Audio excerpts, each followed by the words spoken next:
So we got something special for you tonight. I know I don't usually do this during the week, but this next month is going to be a little chaotic. You know, I had to do it.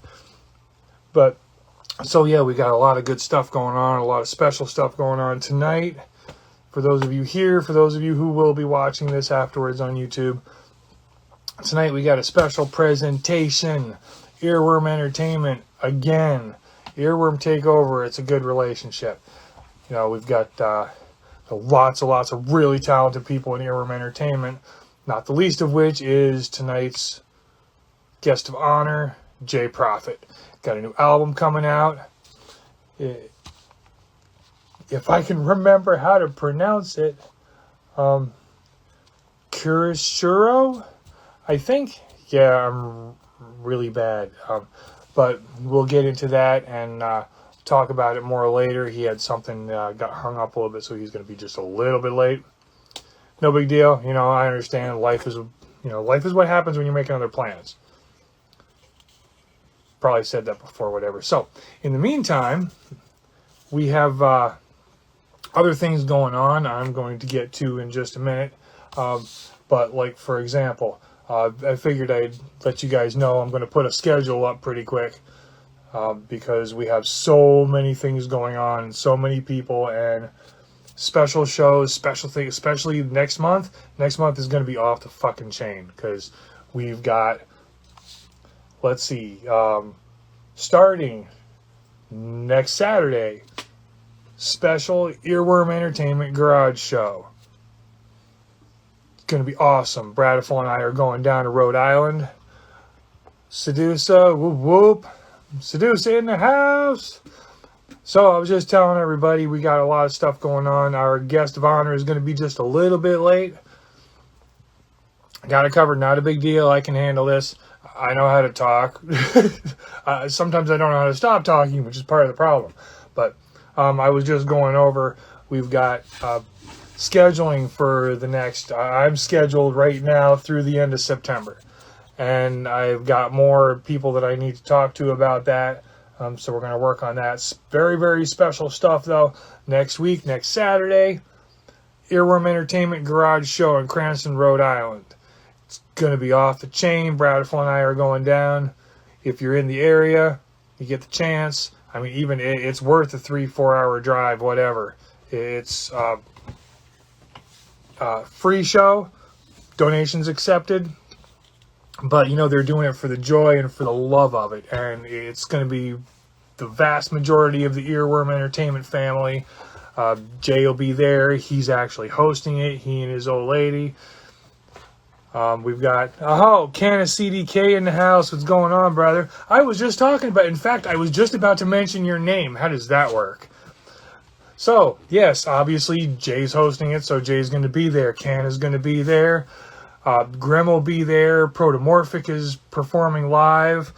And we've got, that's actually another thing I've got while we're waiting for Jay. We're going to play another song off the Protomorphic's new album, not even released yet, called This Is Me.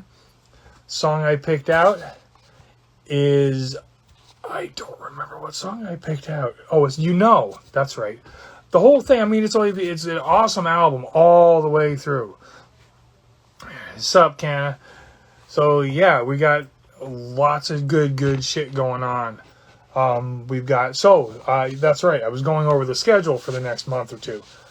So, the EWE Garage Show, Cranston, Rhode Island, you get a chance, show up. It's going to be absolutely off the hook. It's going to be fucking amazing. All the way across the board. August 14th, Marbles. On here, it's Say No Names Raps, SNN Raps. Then the week after that, the 21st, we're not going to be here. Sorry. If we have a signal, we will definitely broadcast. And I'm so sorry that we went. No, I'm not. What am I talking about? We're going to be in Ohio at the Gathering. Yes. If we can, hopefully we'll have a signal. If we don't have a signal, we're going to take lots of video. We're going to take a video camera with us and compile that afterwards. But hopefully we'll be able to broadcast live. If we can do that, if there's enough of a signal to do that, hell yeah, I will be broadcasting periodically through the whole weekend. not the whole weekend, obviously, because, I want some time to not have a camera in my hand, but periodically through the whole weekend, we'll catch little bits and pieces of everything and get you all caught up on what's going on. Be almost like being there. Well, no, and I know I'm trying, but it's going to be amazing. It's going to be a fucking awesome time. So that's the 21st. We're going to be there. On August 28th, Wicked Deathlord of Morgue Dweller Entertainment. So then we'll have the third Morgue Dweller on the show. Absolutely awesome. We've already had Young Pazuzu. We've had Young Wicked. We're going to get Wicked Deathlord in there. End of August. On September 4th, Success Keeps Spitting. Really talented dude. If you haven't checked him out, do so. He's got stuff all over the place. Pretty sure I got one of his tunes and we'll get there in a second, on the Spotify playlist.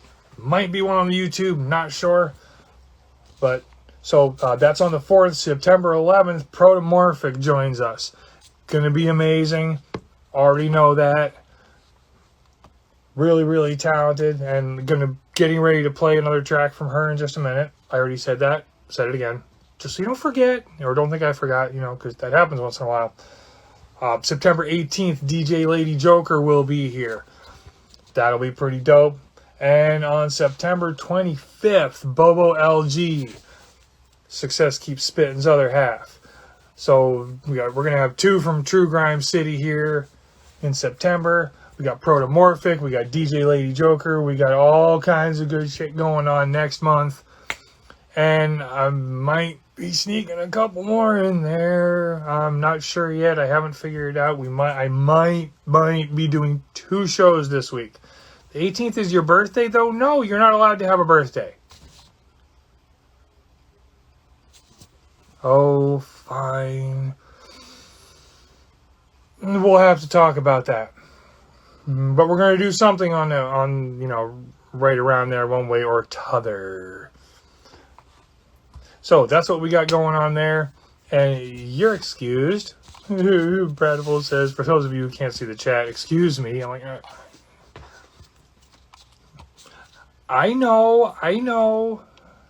You're welcome. No, I was compiling numbers and just going down the list. I know it's your birthday.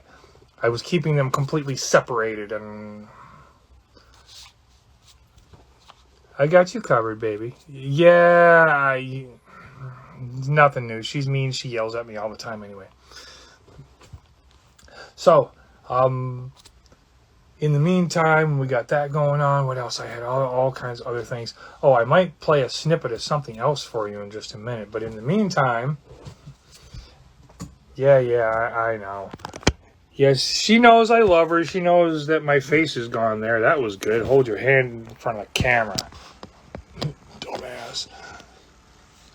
So she knows I got her, and I would never let her, swing in the wind. Protomorphic. New track. This is me, fuck you. False homies, souls roaming, ready and hoping for you to turn your back. They ever ready to stab while dipping their hand in your pocket. What you gonna do to stop it? What you never expected? It's hectic, have to be burned at least once to learn a lesson, or find yourself in a spiral forever stressing. I can see it in their eyes, it's no surprise. Forked tongues spit lies, get wise. Be quick to sever ties and rise from the muck implied by those disguised in the clothing of peeps. They be wolves trying to harvest sheep. I'm beyond that, grateful I'm a strong cat. Pounce before the attack. I said I already know where your mind's at, better rewind that. I said bots and hoes on the gram, trying to take you for a grand. There's no going up on no stand. Keyboard cowboys and villains, staring right through your ceiling.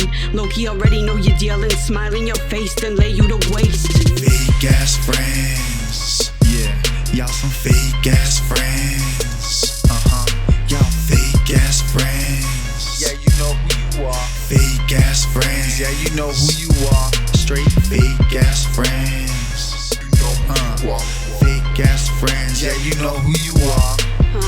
It's It's a cold world, straight out of the jungle. Listening to Mr. Bungle, cause I never forget my roots. Truth is, I find solace within a song, an emotional release. Fake ass friends always needing a piece. Bundle up and keep the peace. Relief in these lines, cause player, I don't tell lies. That's what they despise. Always trying to size me up, take me for all that I got. Try to pimp me out some parking lot, but I can't be bought. Yeah, selling pics of my ass when I wanna. Steady token on marijuana, just a part of my past. But I wander and watch every hour pass through the hourglass. Fixated on wasted granules. Life don't come with no manuals. Fake ass friends, yeah, y'all some fake ass friends. Y'all fake ass friends. Yeah, you know who you are. Fake ass friends. Yeah, you know who you are. Straight fake ass friends. You know who you are. Fake ass friends. Yeah, you know who you are. Befriended Emmanuel, studied the text, became hermetic when I felt the disrespect. Light a flame, embark on a quest, meditate on where to invest. Medicate so I don't end up like infinite jest. Lost in the script, Sanskrit enshrines. My light blinds while I conquer and divide. Y'all tripping, but I be steady getting the tipping. That's why I dip into my own stash. Chew a couple caps, give the universe adapts. Like footprints in the sand, only God can judge me, so I live free. Never gave a fuck about what you thought about me. May peace be with thee. Fake ass friends, may peace be with thee. Fake ass friends. Fake ass friends, yeah, y'all some fake ass friends. Y'all fake ass friends. Yeah, you know who you are. Fake ass friends. Yeah, you know who you are. Straight fake ass friends. You know who you are. Fake ass friends. Yeah, you know who you are.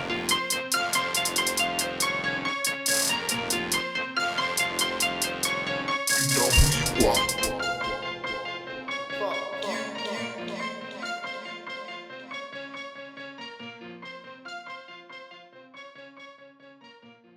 Yeah, Bradful says she really likes this one. That's for those of you who know after the fact, whatever. I hate to quit saying that. You just know by now. So yeah, that was straight fire, or it was called Protomorphic. More coming from that one. She's I said she's performing live at the EWE Garage Show. Going to be really, really awesome. I got that, and what else can I tease you with right now? I'm trying to look for something, and I can't seem to figure out where I put it. Which, no, is not good. Maybe it's in here. Oh, yeah, there it is. I found it.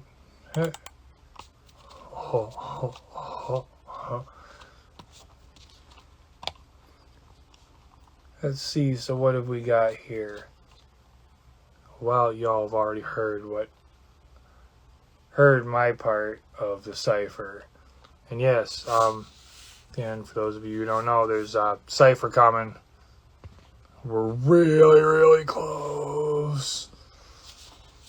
It's like I'm the one holding up traffic right now, which is hilarious considering that's what I do for a living. But yeah, I'm almost there. I got a couple more things I got to put on it and ship it to my producer, and we're golden. We're rolling. Hopefully it'll be done shortly after that. Oh, look at that. There's somebody. Sing Muff in the house. We'll call him the Mushroom King. Yo. What up? Yo, sorry about the delay. Homegirl had some family stuff she had to deal with. I'm walking down into the Cannibal Kitchen right now. Jay Prophet's getting himself ready. Nice. To come down here. Yeah. What's up, man? How are you doing? Living the dream, brother. You know. Word. But yeah, man, we're getting ready to really get this garage show in. We got like a bunch of different artists coming to perform. Some people that are like local artists from New England, as well as like the Airworm crew is going to be there, you know. It's going to be a really dope situation. And you're going to be there, right? Yes, sir. Yo, and I are both going to be there.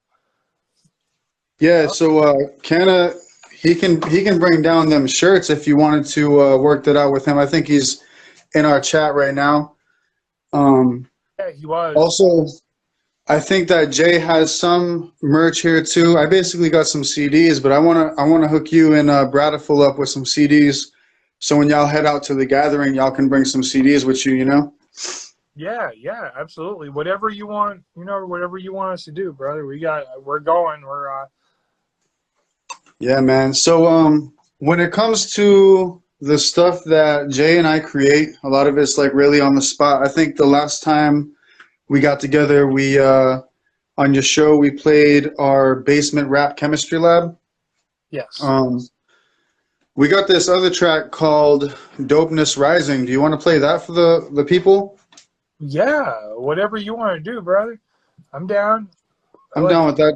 Do you want to play it on your end right now? I don't know. Jay's setup is still closed off, so I'm kind of waiting for him. But yeah, if you can play it, it's Dopeness Rising, and it should be on Jay Prophet's channel. Okay. Yep, I will look that up right now. So just a little origin story of this song. I had lived out in California for a while, and probably a couple weeks after I got back to New England from California, I linked up with Jay. We got together. We made a beat on the spot together, and then from there we like wrote the lyrics and filmed the music video all within like the same 2-3 day period, and that's what Dopeness Rising is about. What's up, Six Side?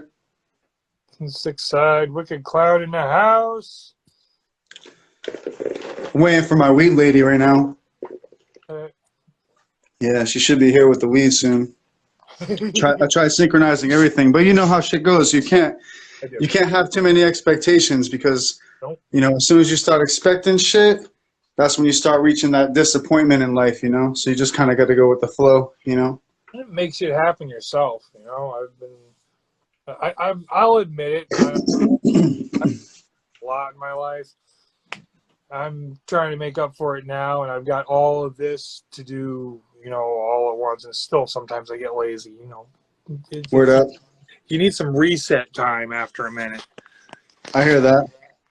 So, refreshing. Yes, so I have found Dopeness Rising. I think I found Dopeness Rising. Where is it? Yep, okay, it's right there. So if you're ready, let's hear this shit. Love to play that. Word. Yeah, on the spot shit. We used an Akai Fire and FL Studio to make the beat and all that stuff. Everything was made here in Cannibal's Kitchen.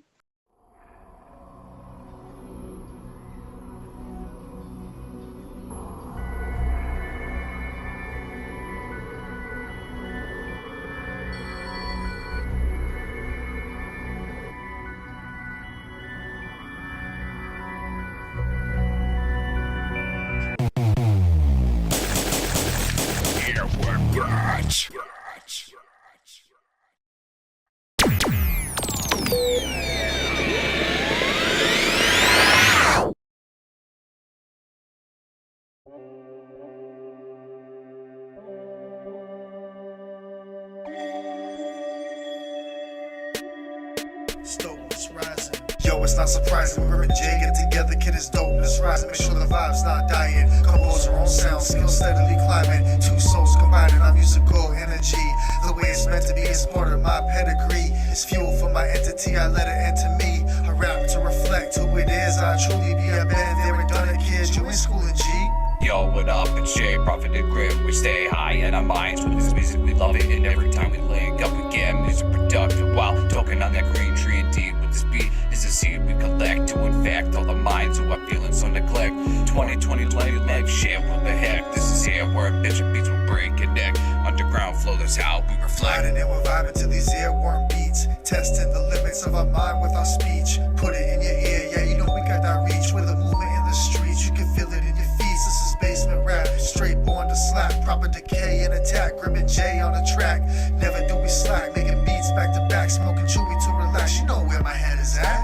They use recipes just to cook their meat. We use imaginations to create a beat. And we're so underground, we go more steep and deep than 6 feet below the dirt and concrete. And if you choose to stay, then we might as well let you win. It's just a psychedelic mix from Jay and Grim. Bigger twitch on the switch, another sound will exist. Should be looking at your friend like, damn, holy shit.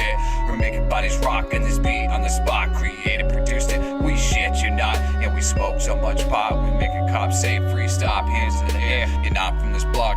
And I don't think I've seen you before. Grim just tells a man it's here. We're in bed with the sound next door. When the pop goes off, then that cop turn around. Then we went the other direction. We're out of this town. I'm from the don't talk about shit you don't know. Stay silent and observant. I know which way the wind blow. What you know about my crew? Keep it when we come through. Psychedelic symmetry, fractalized landscapes, and it got me feeling great. Can't you see what's on the horizon? That's dopeness rising. That's dopeness rising. Dopeness rising. That's dopeness rising. It's dopeness rising. Dopeness rising. Can't you feel this? Dopeness rising. Can't you feel this? Dopeness rising. Can't you feel this? Dopeness rising. Can't you feel this? Dopeness rising. Can't you feel this? Dopeness rising. Can't you feel this? Just dopeness rising. Can't you feel this? Dopeness rising. Can't you feel this? Dopeness rising. Can't you feel this? Dopeness rising. Can't you feel this? Dopeness rising. Can't you feel this? Dopeness rising. Can't you feel this? Dopeness rising.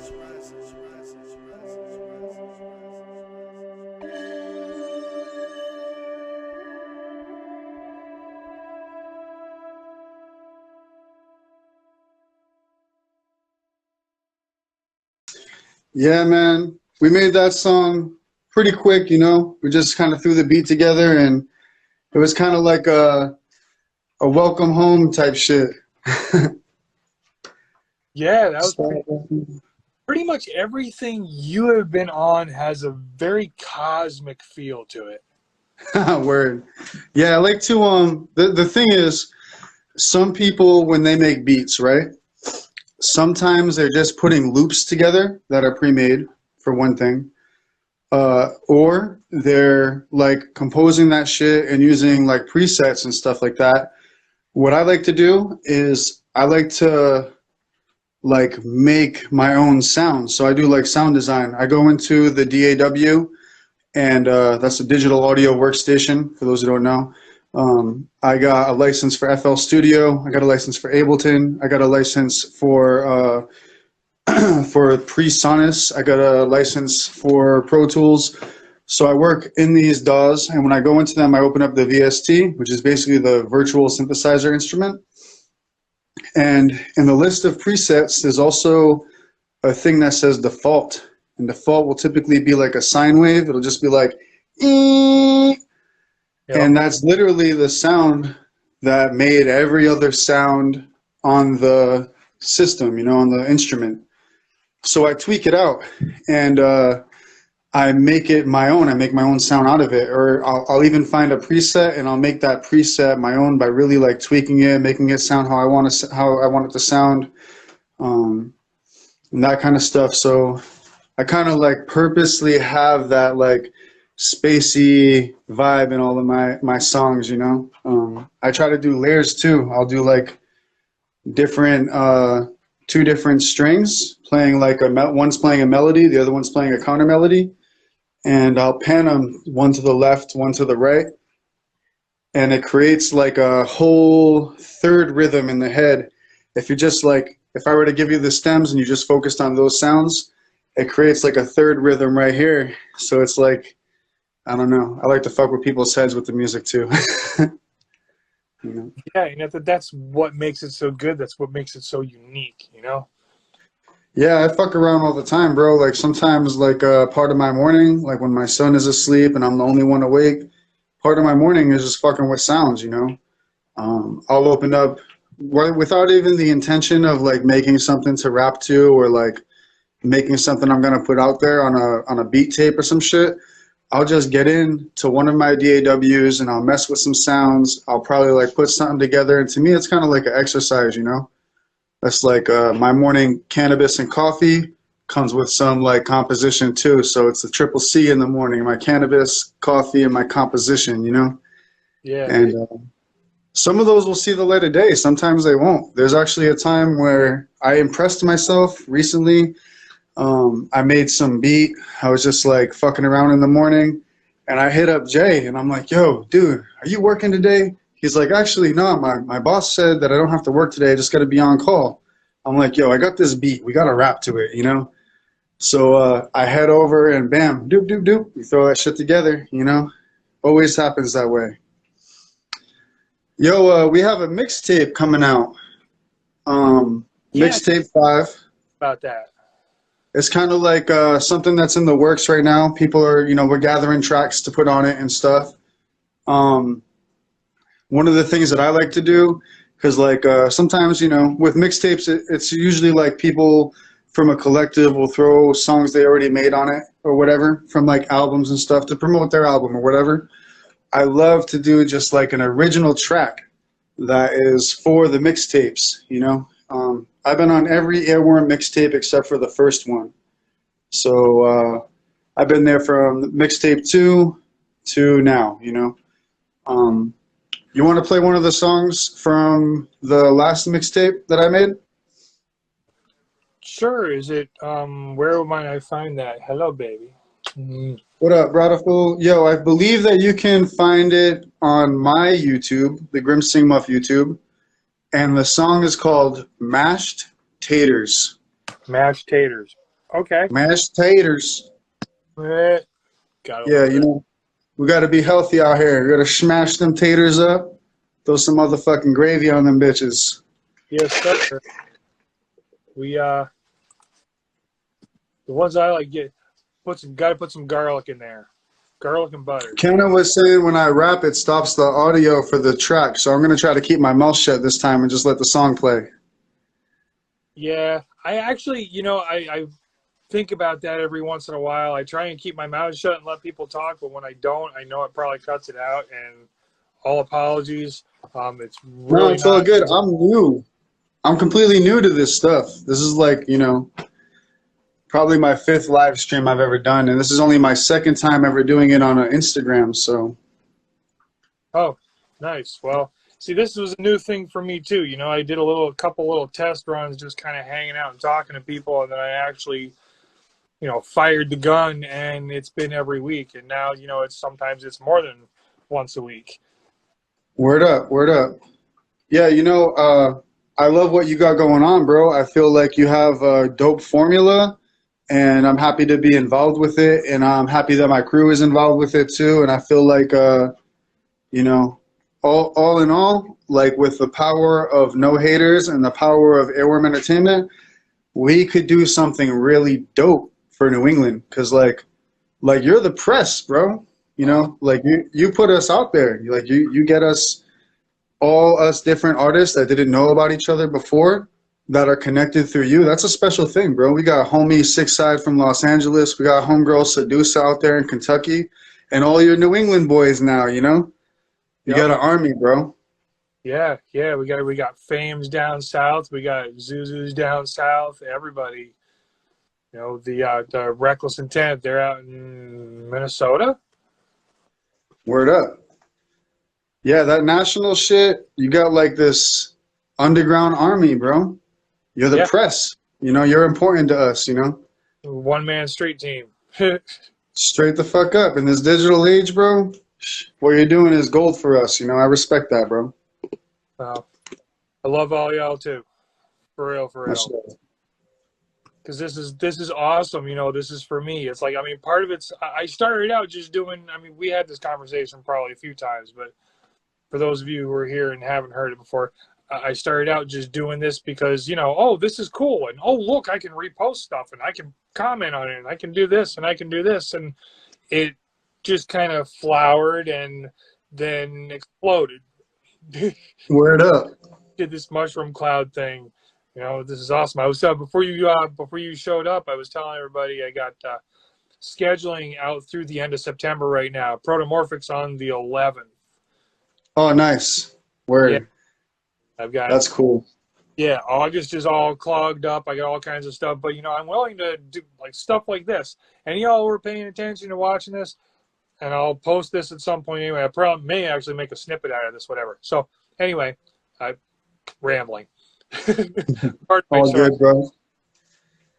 So if something coming out, something big you want to do, something big you want to talk about, and you're not scheduled, I'm more than happy, if possible, to work with you, and we can do something special on a weekday, whatever. May do a second show on a Saturday, who knows? You know, Yeah, this was very on the spot. It was kind of like I hit you up. I'm like, yo, you trying to do this? And you're like, yep, let's do it. Fuck it. Hell yeah, I like that, bro. You got a good attitude. exactly. I'm pretty flexible. You know, I'm down for whatever. If I don't have Word up. something important going on, I'm down for pretty much whatever. You know, like my Sundays are pretty much shot. Chances are Sunday's not going to happen. But Word up. I don't even know what day it is, bro. I think it's Thursday. Oh, word. That's cool. Yeah. Yeah, you know, I just be doing my thing. You know, I do a lot of freelance work on the side. Aside from that, though, I'm like, you know, trying to do this music thing and be a dad and all that shit. You know. Word up. Yeah, Brad says that's my day, Sunday. Yeah, that's the day she gets partially with me. No doubt, no doubt. You know, my dragons. You know, I have my family thing that I do, and then spend most of the rest of it with the Bradful one. We You do D&D? Well, we do. We play D&D Sunday nights too. It's going to be a little sporadic for a minute because of vacations and whatever. But Word up. Yo, I've been thinking like for a little while actually. I've been trying to find some human who could like take each member of Airworm Entertainment and like really analyze them like through their rhymes and that type of stuff, and then create kind of like character sheets based off them. You know, like give them an alignment and like those types of things. Like I think it would be really dope. It would be like something that'd be kind of like fun. And maybe eventually we could do like some kind of like live campaign style thing with like all the dudes using like either their own or like we shuffle up the character sheets and we get to play each other. we play somebody else. Yeah, that's a pretty sick idea, actually. It could be kind of fun, you know, even just like for like a one-time shits and giggles live video type like gaming situation, you know, on Twitch or some shit. Yeah, Right? no doubt. Oh, that's how I got my name, right? Yeah, I figured as much. Yeah. I used to play a long time ago, bro. We would like skip school and we would get like Graves 190 proof alcohol and some Mountain Dews and a bunch of weed from our parents. And I would mostly be DMing. You know, I like to write and shit. So that was kind of like the fuel for me getting like stories I had in my head out type shit, you know? And but as I grew, I ended up in like group homes and shit. So I got away from like my home situation. And then I fucking hitchhiked and train hopped across country and shit. So I kind of like, you know, stopped all that. I don't have that, like those types of friends in my circle too much anymore. It's mostly very short, small circle. And most of my friends are musicians. So that's what we focus on when we get together. But I've always felt that would be cool to have like everybody in Earworm have character sheets made up, you know? But it would have to be by somebody that's outside the clique, you know, to like really analyze, you know, listen to each person's lyrics and like figure out what's their alignment, what's their class, you know, that type of shit. Yeah.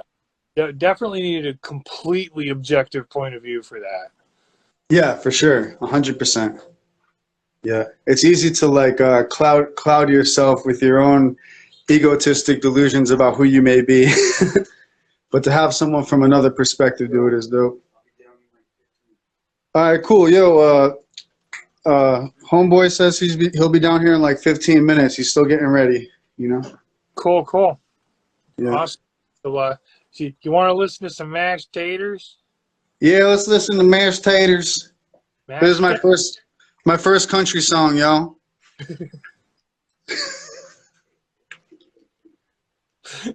Oh, yes, you got. Wow, now I can't even remember his name.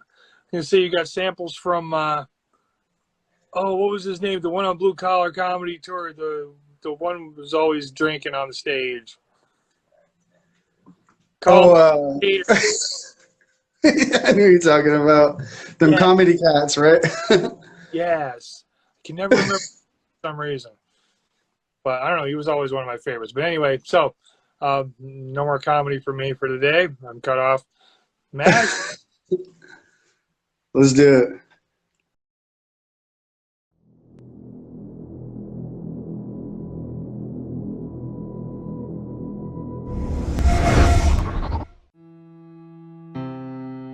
Welcome to the mixtape, it's volume 4. Grim Sing Muff, and I'm back for more. Original style, that's my own recipe. I mix and blend audio ecstasy. Serendipity is CWE. Navigate Earth, come vibe with me. Original style, that's my own recipe. I mix and blend audio ecstasy. Serendipity is CWE. Navigate Earth, come vibe with me. Yeah, come vibe with me. Just me and my tribe, steady smoking on trees. Come vibe with me. Me and my tribe smoking DMT. Come vibe with me. That's me and my tribe eating LSD. I'm like, yo, come vibe with me. We got the LSD, MTHC, yeah, come vibe with me. Earworm kush in my raw paper. Dipped in NFG hash with a strong vapor. Ketamine on the dash, driving past haters. They mad I got gravy all up on my mashed taters. Earworm kush in my raw paper. Dipped in NFG hash with a strong vapor. Ketamine on the dash, driving past haters. They mad I got gravy all up on my mashed taters. Hey, yo, I got my tribe, we alive and free like we supposed to be. Steady smoking tree, yo, I'm IPA sipping and we LSD tripping. My soul flying high while my body just sitting full lotus position. One on a quest and the other on a mission. That's focus and precision. Can anyone help translate my vision? Posted on a mushroom, eating a persimmon. I was just chilling, homie, minding my business. The flood came through and I had to bear witness to death and sickness as I floated along. No more fruit in an empty bong. It's just me and this mushroom riding along as the rain did pour. No calm to the storm. No more land and the dirt was all gone. Yo, I seen this in my dreams since before I was born. Since before I was born. Yo, I seen it in my dreams since before I was born. Since before I was born. Yo, I seen it in my dreams since before I was born. Earworm kush in my raw paper. Dipped in NFG hash with a strong vapor. Ketamine on the dash, driving past haters. They mad I got gravy all up on my mashed taters. Earworm kush in my raw paper. Dipped in NFG hash with a strong vapor. Ketamine on the dash, driving past haters. They mad I got gravy all up on my mashed taters. I know one socket chicks that weigh and serve bricks to Worcester chicks that direct snuff flicks. We were rough kids, quick to bust up lips. Philosophy cats who smoke herbs and hack. I go with the flow, eat shrooms to relax. Make my own beats, spit fantasy and facts. Kid, I roll with kings who provide for their queens. You roll with chomos, hoes, pigeons, and rats. You see, I'm cool and calm, but I'm known to snap. Especially if you're giving me a reason for that. Steak on the grill, kid, I'm seasoning that. You could be the next long pig marinated slab. Flame grill, fresh kill to celebrate my mad. Separate the meat from the calf, wheat from the chaff. Smoke, eat, drink, and laugh. You do the math. I walk a different path, you don't want my rap. Earworm kush in my raw paper. Dipped in NFG hash with a strong vapor. Ketamine on the dash, driving past haters. They mad I got gravy all up on my mashed taters. Earworm kush in my raw paper. Dipped in NFG hash with a strong vapor. Ketamine on the dash, driving past haters. They mad I got gravy all up on my mashed taters. Eat it up, eat it up, eat it up.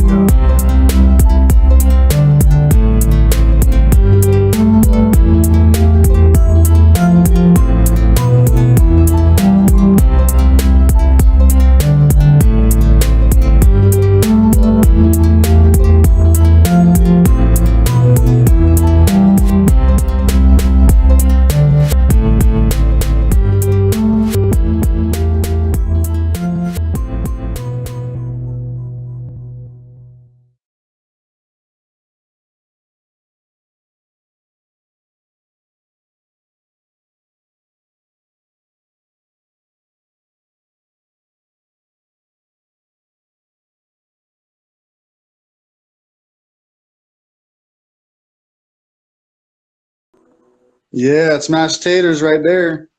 That was pretty dope. Yeah, like I keep saying, man, cosmic. It's awesome. Word up. Yeah, it's different, right? It's not like that's one thing I like about Airworm is like there's not one of us that you can say is the same as the other when it comes to production, when it comes to like the way we spit, what we write about, you know? Yeah, no, definitely not. I definitely want to work with you guys on some of this. I said I have one track in particular. I kind of would like you. Lost my train of thought. Sorry, trying to pick out a flavor of Fago. Word up, word up. But I know you could have got that for me. Gotta get a little buzzer. Yeah, right. I got one track in particular I'd like to get you and Kenna and maybe Six if he's down. Just 'cause, Word. Six doesn't rhyme so much, but he will get down for like 4 bars if we can get him in the studio, you know? you know, 4 to 8 bars, you know? some, you know, because I mean, or some kind of something, because I know he's got his thing he does. He's Yeah, got, you know, he does like he makes some beats, and he's done like so the first time that we actually went to Protomorphic's house, like a couple years back, me and Six, I was living in Bethel, Vermont, and I picked Six up in Rutland. And me, him, and my homie Tony, we drove down to Jay's spot in Rhode Island for the show, you know?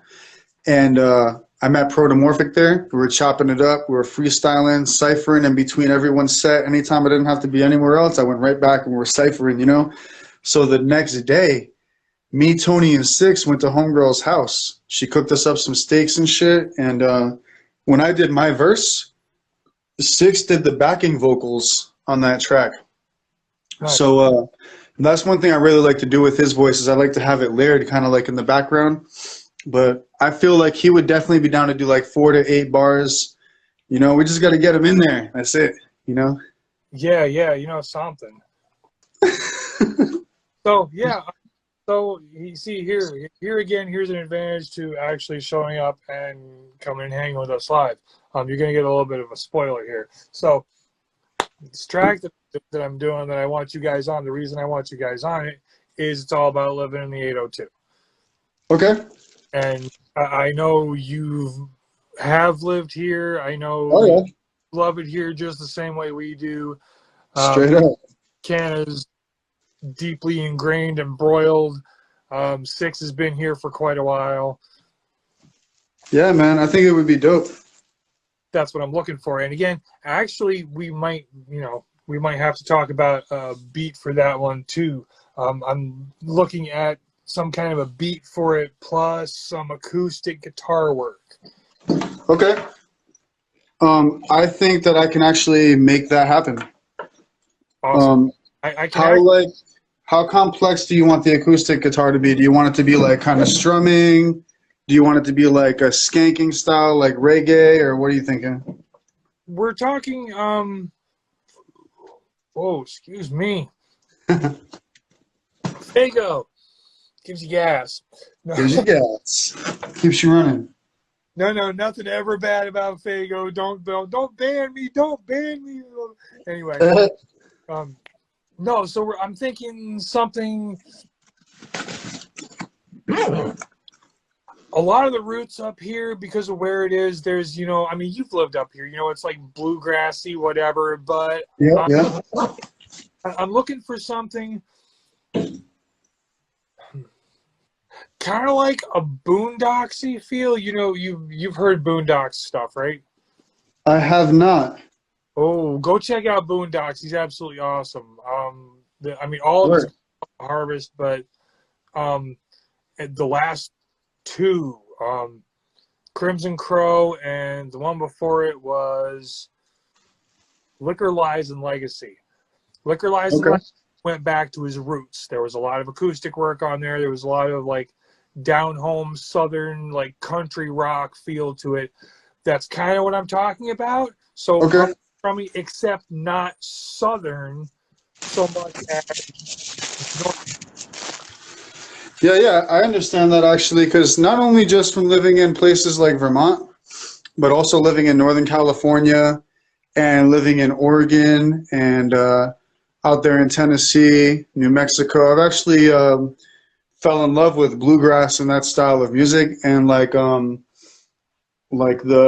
northern styles of bluegrass is a little bit different than the southern style. It's kind of like David Grisman and them, those cats that do that stuff, they call it like newgrass, you know? You ever hear of String Cheese Incident? I think so.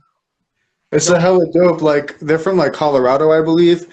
But I used to follow them a lot, and it's just like these cats on stage jamming the fuck out, super psychedelic music, but it's all like new, reformed, like bluegrass style in a way. Really dope. Like, there's some fast-paced parts, you know? So I can picture some breakdowns even in this beat where we like really get into that, like with the strings and stuff, and then let the drums come back and like really play with it. Bradiful says she lived in Yuba City and met so many different people. Yeah, I've been through Yuba City, yo. Yeah, I've been all over. I used to hitchhike the whole state of California all the time. Yeah, I lived in mad different spots out there, but one of the things people like out there in Northern California is the bluegrass, yo. People love that shit. I'm gonna sneak upstairs and see if I can't get a lighter because my dumb ass forgot one. Okay, I forgot to go on today. That's all right. But yeah, so that's kind of looking for. It's like more obviously. You got a lighter? Rock side, but you know, with that north. And almost buddy, I'm gonna come down there with this. I got it hanging in here waiting for us. Word. Yo, Jay said he's almost ready. He's gonna be down in a minute. Amisha down there. Word. I got my letter. So you're saying you want it to be more like Rocky? Like Credence? But like Credence meets like Public Enemy or some shit? That's kind of where it's gonna end up going, something like that. Yeah, ish. Ish. Okay. You can even send me samples, bro, of like different stuff that you think that would like work for it. And I can do my best to emulate that, you know? Well, I'll tell you what, I'll do. I do when I write it with a tune in my head already. Not necessarily like full, you know, in production. It usually changes, but I can definitely, when I get the rest of the wall, this corner taken care of, and get the other things I have kind of caught up, I'll run some acapella shit and I'll just run it out to you and see what you think. Because I've got my part of it all taken care of. There's a hook that goes with it. I don't know if I'm sold on it or not. I really like it, but at the same time, I really don't. Okay.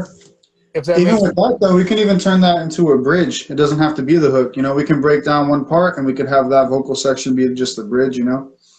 Well, and there's that, you know. I mean, that's part of the reason I want is, no, it's a collaboration. I've got what I want in there, and then I'm stuck. I just kind of can't even get any farther for the moment. So I need other input, and you know, as talented as you guys are, as down to earth, as straight up as you guys are, you are the ones that I want on this, because I think it's perfect. You know, that sounds good to me, man. I'm down, and I know my homies are down. I know Canna's down. He loves Vermont. I love Vermont. Six loves Vermont, you know.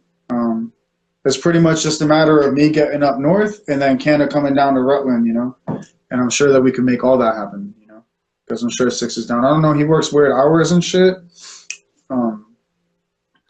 That's why I work freelance, dude. As much as I can, I try to be a freelance person because it's hard for me to like stick to schedules. Like I said earlier, I didn't even know what fucking day it is. So like, how can I stick to a schedule like that? You know, like so. But people like Six, they got to do that. I'm not sure what his hours are like, but I'm sure we can work it out. It would just be something we'd all have to talk about and then like come together. But maybe get the instrumental going first because we can do that from where me and you sit. You know. Yeah, no doubt. Because that's where you start, you know.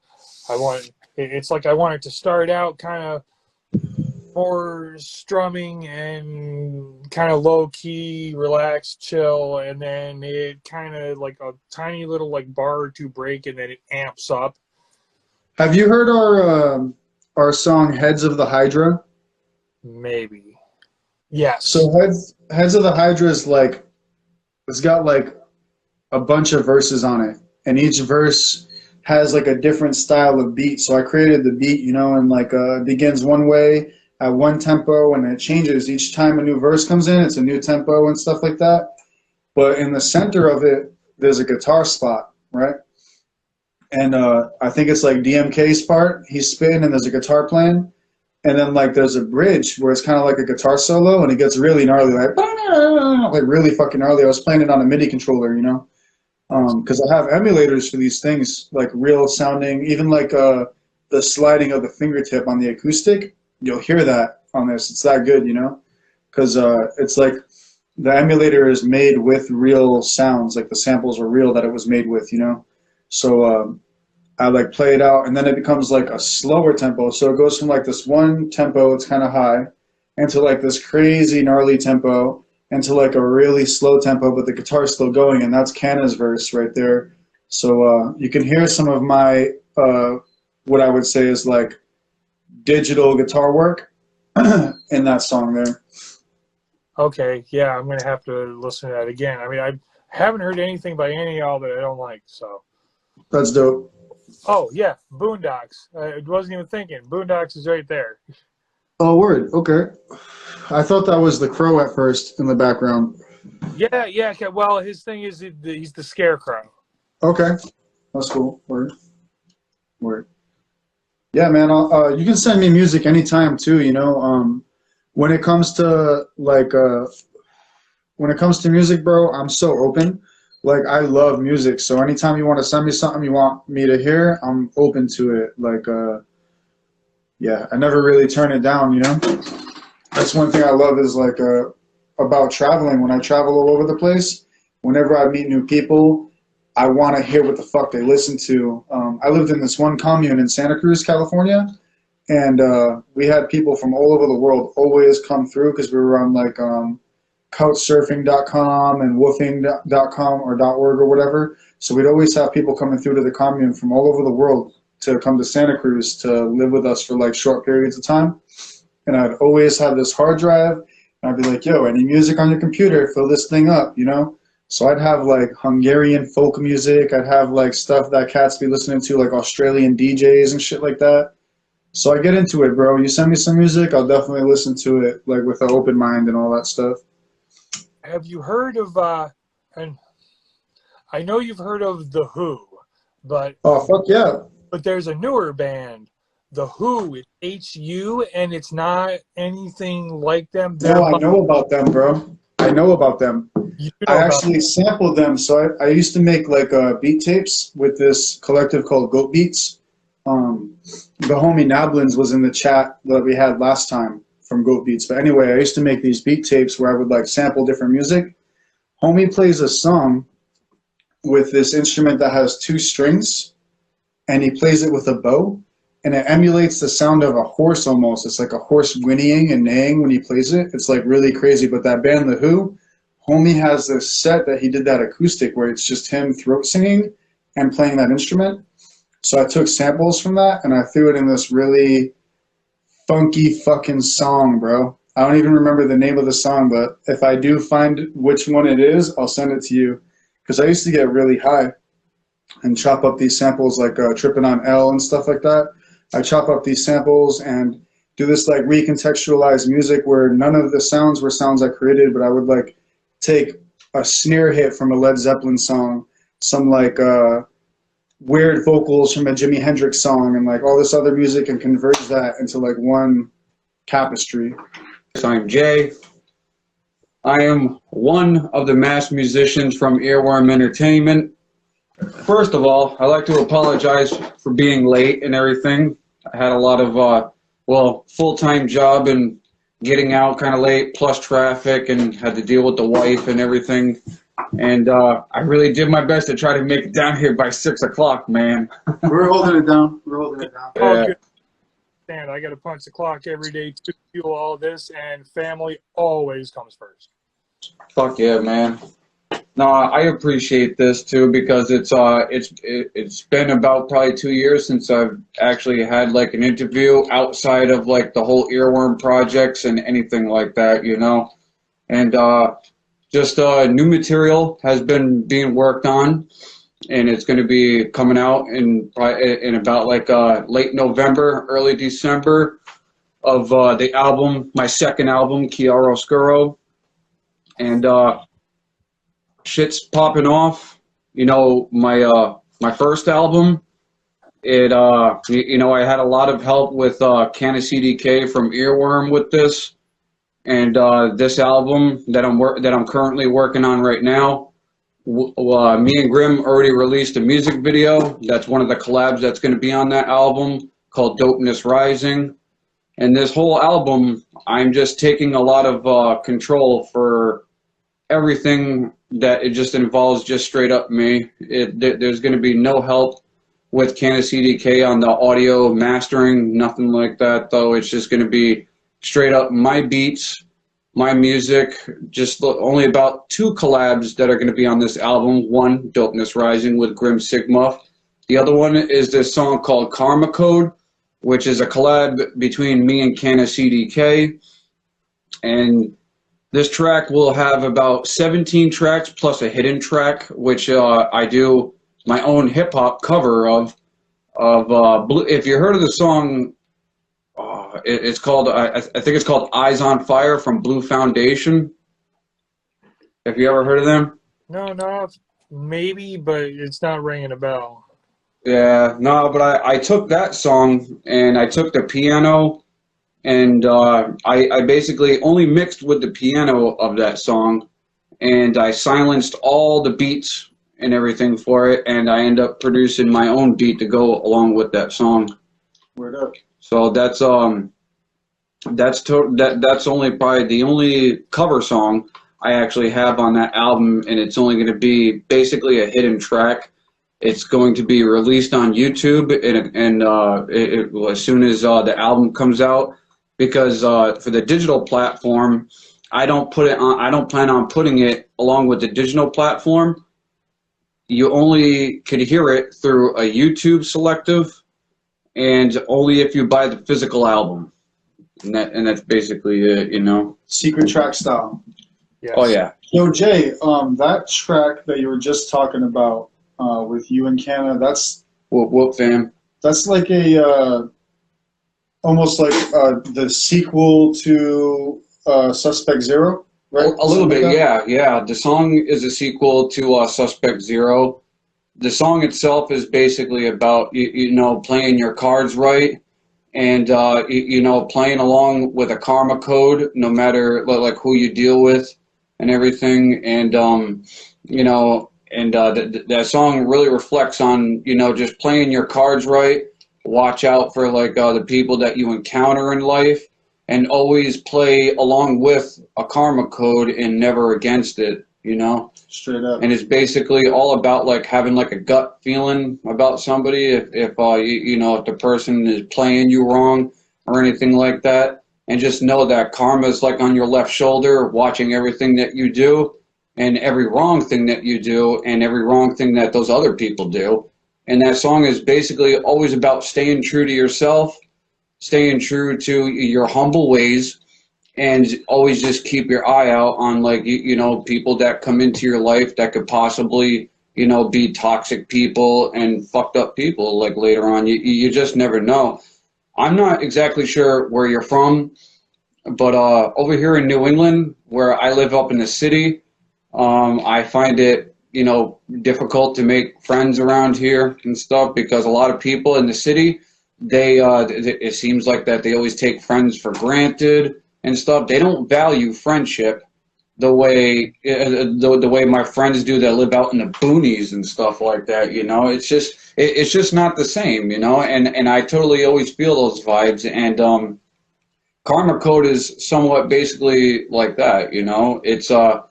It's just about being real with yourself. The whole album, there's a lot of my new material is very heavy for hip hop and stuff. A lot of these people were trying to, you know, compare me and stuff like that, and I'm not the type to really ever be compared and stuff. I always just wanted to create my own style of like music, whether if someone's music is like a little bit of an influence to it or not, you know. But I mean, this whole second album is basically the shedding of my darkness coming to light, but also the darkness has always taken over and light fades. And so basically in the whole metaphor, speaking of chiaroscuro, this album has a lot of my dark stuff, and I have some songs that shed light with positive values in it as well, you know.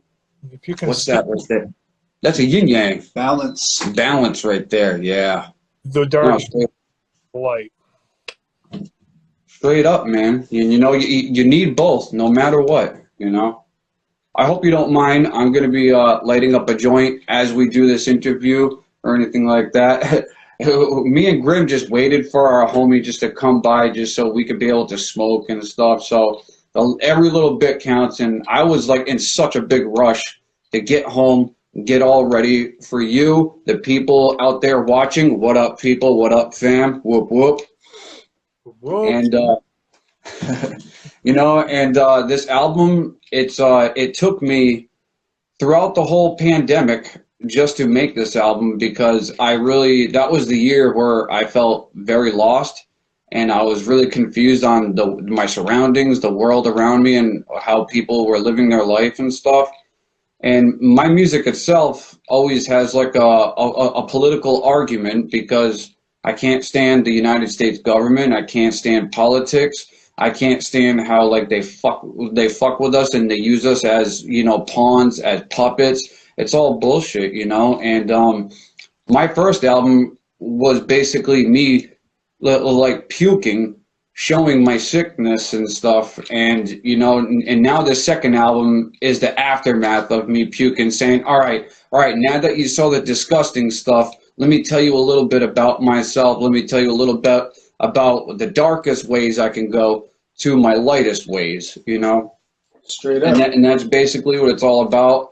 Me and Grim, like, we knew each other way before Earworm was ever even a thing. I knew this guy when he had dreadlocks, like, almost down to his kneecaps and everything, almost about, like, 8 years ago, right? Yeah. About 8 years ago. We never knew that later on in life, with the music that we make and stuff, that we would be a part of like the same group system. And I wouldn't say label because we don't really want to consider ourselves as a label because each and every one of us in Earworm is basically a solo artist and stuff, except NFG. They're a group of 3 guys and stuff, but we all do our own stuff. We all put something down to the table of Earworm Entertainment, and it's all about the love and the music that we share.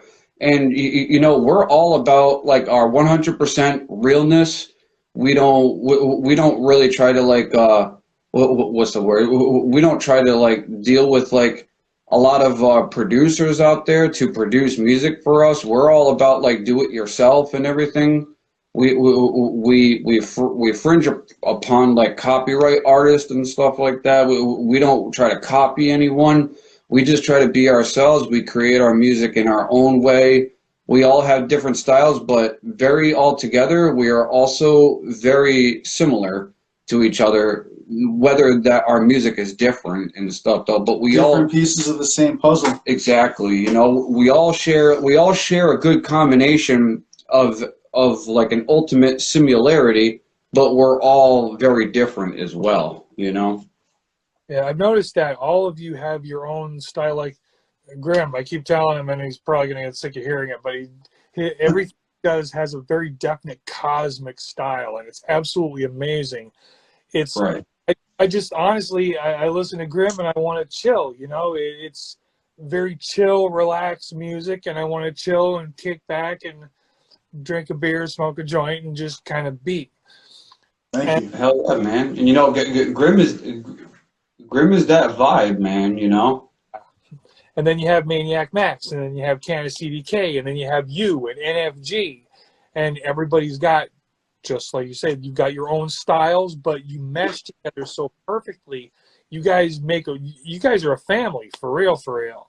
Oh, no, straight up, man. You know, and that is one thing, like, I could say, because, I mean, out of everybody in Earworm, too, I am probably the most argumentative one about things, and I'm very stern with my things. And, you know, we do work as a brotherhood and a brother system, and sometimes, like, I feel that I'm close to these guys more than my blood relatives, man, and we do the same stuff. Sometimes we argue, sometimes we fight, sometimes there's tension, but most of all, too, is that we always come back together, whether what kind of bullshit we went through, and we always stick together.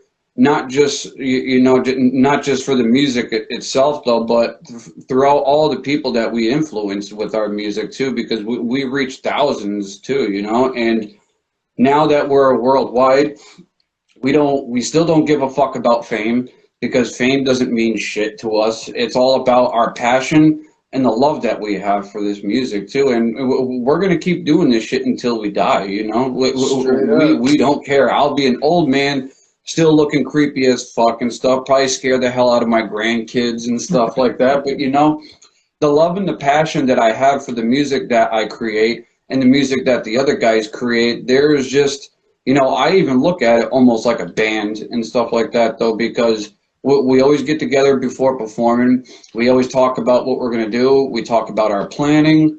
And, you know, we cooperate so well with each other. And the most shocking thing that I've noticed, too, is that when Grim finally came into to Earworm and joining us, we've seen that Grim was like the biggest part of like our whole group of Earworm that was full of energy. He was full of motivation. And he helped some of the guys, you know, he helped pick up the feet off of like some other artists that didn't really last too much in Earworm, you know, because they had a lot of life shit going on. But overall, you know, it's just something that we stay passionate about. And, you know, we get questions left and right from fans, from, you know, followers, random people at shows sometimes, you know.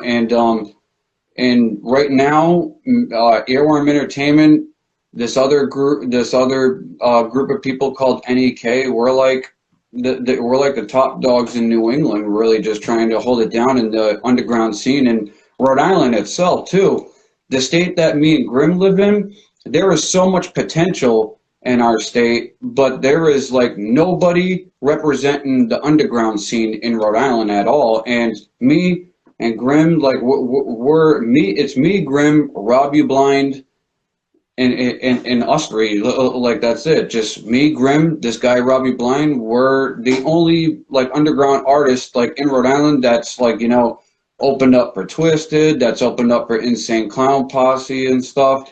We're the only people like in Rhode Island representing the underground name. And me also too, I'm considered as the only masked underground musician in Rhode Island now, you know. And we had times where we actually, you know, got our name up to a level, and it's always like a weird balance because we'll get like a high notice, then the overfeed of other people and stuff kind of puts us down low, and then we just go back up because we don't try to pay for promotions or anything like that. We even do it the old school way too, where like we'll go around fucking cities to neighborhoods and stuff and start stapling our flyers to the telephone poles and stuff.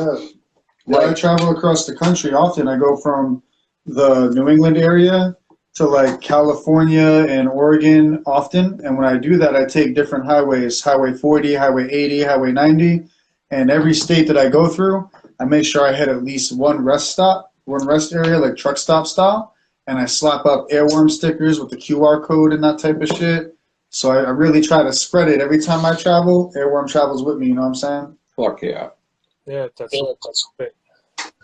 Well, that's definitely. So, you mentioned being the only masked underground rapper in Rhode Island.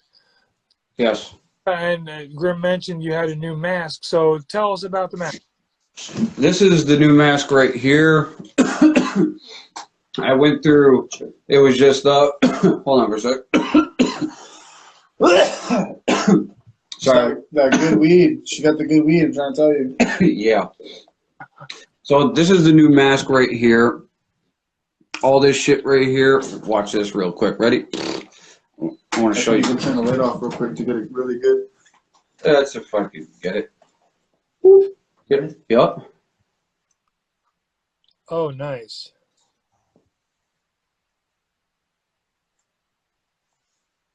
All right. You good to turn it back on. Pretty dope, Brent. So not only that, it glows and stuff like that. Like, I had a guy in Boston to be able to like melt the friggin' mask to be able to shape my face good and everything. Canada took care of some of the 3D printing on my spikes for the eyebrows.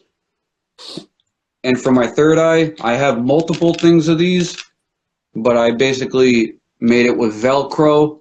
Velcro right there, and I just stick it on, you know. But I got like 28 of these things, A lot of people question this though, and even from the first mask where it was just pale green and then pink and stuff, this one has like more like further detail in it and stuff. So all of this stuff right here matches.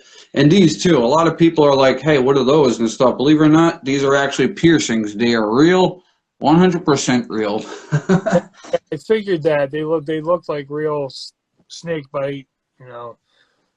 They're actually real. They're real snake bites, but the thing that gets a lot of people is that people think that my lips are plugs and everything, and people are like, "Oh man, you ruined your lips, man. You stretched those out and stuff." I'm like, actually, they're real, but they just kind of look like studs and stuff, you know. Like I could take it off, and it's still like a 14 gauge, you know. Yeah. Just so I can keep like my regular lip piercings and stuff. And when I do stage performance, we usually have like a huge black light going and stuff, and all this stuff right here just glows perfect in the black light. And I got diamonds right here. So this mask, I did some pour painting on it. Then I sent it to my friend Eric in Boston, and he basically like melted the thing, and he treated it so he could shape it to my face good enough, and you know, just sent it back. He also put some of the carvings into it though, and then you know I just took care of the rest of the paint job after that, you know. But the mask itself, you know, it's this whole design came out from when I was working in Spooky World. I used to be a clown actor in Spooky World, and they used to call me Spiral the Clown, and I came up with like a makeup design and stuff that would just started from the eye and kind of just like went around the face and everything. And then I usually do pink for like my spinal cords for my neck. But no, this is the second design of the mask and stuff. The very first one was more plain. It had more of like the black stitch lips and everything.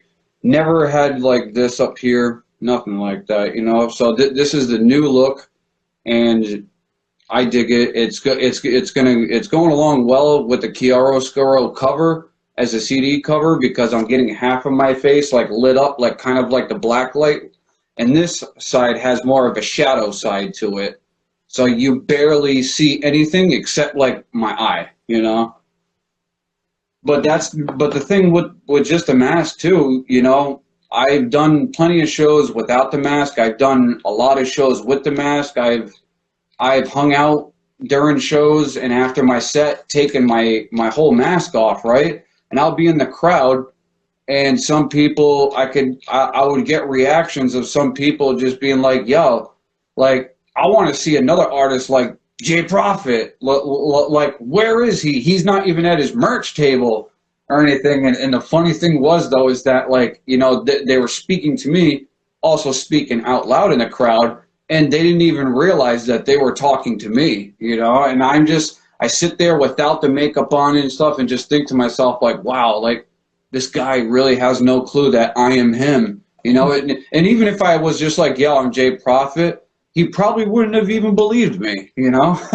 and it's just crazy on some of the reactions of some shit that I went through with some shows and stuff, you know? And I've been absent along with my music, but only doing more of collabs with some of the guys in Earworm. And you know, A lot of on the spot stuff. Yeah. There was a lot more of on the spot collabs that I was doing. And when I first started this music, it was really just to, you know, just to do it for fun. And then, you know, I had some friends such as Canna, and that was before Earworm was ever even a thing. I had stuff like, you know, from him saying like, "Yo, just do a whole self-titled album. If you already got 4 songs, what's stopping you?" And I was going through some depressing shit at that time, and my mother passed away. And, you know, my mother's words was just like, I showed her a quick video when she was on her deathbed, man. And she was just sitting there saying like, "Hey, like, look at this and stuff." And when she was watching it, she told me on her deathbed, "Don't stop what you're doing, because I see something, you're going to have something good in the future. And, you know, you're going to probably get big on doing this, you know." And yeah, we should have him play the Find Yourself video. Yeah, we could do that. But hold on. But basically, you know, I finished doing my first album with that stuff, and I held off for a while just because, you know, I didn't really know of really any good ideas and stuff, and I was producing different type of styles of hip hop, and I really got lost in my head. And then when COVID happened, man, that was like the answers right there, you know. I saw a lot of potential to write music, and I literally sat there throughout time of 2000, you know, the beginning of 2000, the end of 2019 to 2020, and all that stuff just combobulated, and it filled me with ideas of mixed emotions from dark shit to, you know, positive stuff because of the way people were acting. And I started to build up on this second album that I'm still currently, you know, writing and still currently recording. And you know, that this whole album of Chiaroscuro is all those feelings that I was feeling throughout the beginning of the pandemic towards basically like now, where I've grown more positive about it. I've learned a lot from how people were reacting about all this stuff. From the stuff from the beginning, from Trump talking about the coronavirus, from the riots breaking out to the point where Trump left, to where people are how they acted from the beginning to the end of how I felt it. And you know, like, the government is still fucked, bro. There's no doubt that, you know, like, all those little theories that I had in my past of like, yo, like, they're doing us wrong and people are just blinded and it's only gonna get worse, and sure as shit it fucking did, to the point where now everyone is like, yo, the government's fucked up, bro. The freedom is really not free, you know? No, we do pay for it dearly, and I mean, you know, as much as I can't stand the government the way it is, it could be a whole lot worse, guaranteed. But there's too many hands in the cookie jar, and our president basically is just a figure. He's nothing more than a puppet. They got almost no power. They can't do nothing without everybody else's say so. And when they try and do something good, all the fat cats with their hands in the cookie jar go, no, no, no, no. Okay, we'll let you do this, but you're going to give us this, this, this, this, and this. They're basically going to counteract what he was trying to do in the first place. Exactly, man. And, you know, I still to this day think everything is just wrong. And the way that they fucking do this shit is totally manipulation. They use things to get people to do a bunch of stuff formed with manipulation. And I just see right through that shit, you know, and that's basically what all of J Prophet's music is about. The good, positive stuff about the J Prophet music is that it's all about me keeping it real, me chilling with the people that I love, and me seeing beneath all the bullshit that what everything does, and letting everyone know that I'm going to be fine. I'm going to keep trying to live my life, creating new art, creating new music. You know, and it's not even that, though. This music stuff, though, it isn't even like the only stuff I do. And I'll tell you what, though, what is crazy is when I go to work and I deal with my coworkers. Like, when I first told them, like, yeah, I'm a musician. I do underground dark hip hop. It's like industrial gothic hip hop. You ought to check it out. And they look at me, they're like, bullshit, bro, dude. You don't fucking rap. Like, you got long hair. You're probably a rocker. And it's like, you know, like, me and my family are so musically inclined that I grew up listening to death metal music, to feeling as I was a teenager, just growing up, and I was like, yo, I don't belong anywhere with all these, like, people, and like between, like, with, like, other music, like country artists and stuff like that. I never tried to fit in. I always tried to create something new. And throughout all the influences of metal music to underground hip hop to listening to ICP, fucking Nas back in the day, and you know, because, like, if anything, anything closest to like ICP and stuff that I was listening to back then was totally like Busta Rhymes and Ice Cube and Eazy-E and stuff. You know, like But other than that, I was truly a death metal head too, you know, and I was into shit like Slipknot as well too, you know. Homie just died, huh? The drummer? Yeah, He was also a songwriter too. He wasn't just a drummer, right? What's dude's name? Joey Jordison. Yeah, he's like not only a drummer, but also like he wrote half the songs or co-wrote half the songs. Exactly, you know. That's Jim Root's mask. No, that's Joey's mask. That's Joey's? That's Joey's mask. It almost looks like Jim's because I never knew that Joey had a zipper mouth. Yeah. Or anything. I have Joey's. I've got Corey's, one of Corey's, and I've got. Well, they all change their masks for every album anyway. Exactly. You know, I mean, I kind of feel that's kind of what I do too. But at the same time, every album has a different feel to it. So why not? You know. Oh shit, man! He's got Paul Gray's mask. Your homie lives in Rutland. He lives like near 6 and shit. Oh no shit! So he is a true New Englander. Yeah, I live in Rutland. I was gonna say, you know, people where we live and everything, I understand completely because I like the country. I don't like to be way far away from everything, but we live in the gut. So Yeah. Yeah, when I was living in Bethel, I actually lived outside of Bethel in this town called Gaysville, which is like it's like so small. You just drive right by it. There's a little church there. And like if you're driving from Rutland toward Bethel and you pass through Gaysville, 2 doors down from the church is the building where I was living. Straight up, man. I've been to Rutland about probably like 5 times, man, but the only place that I've been to was Six's house, you know, and I didn't know that. So you actually heard of us from Six? Yep. No shit. How do you know Six? Actually, I ran into him while he was working, of all things, because when it was in there, I usually stop there on the way to my ex's, see the kids and everything, and he saw this, and I immediately got a whoop whoop, and No shit. talking about It's back so the pencil holds it. and Yeah. this. Kind of when I say, you know, it kind of started like this, and it rose a little bit in a mushroom cloud. It did a mushroom cloud because it just, and Six was actually part of the Six, and you guys were a big part of that mushroom cloud because it kind of forced it the rest of the way out. Yeah. Six is he's a crazy motherfucker, man.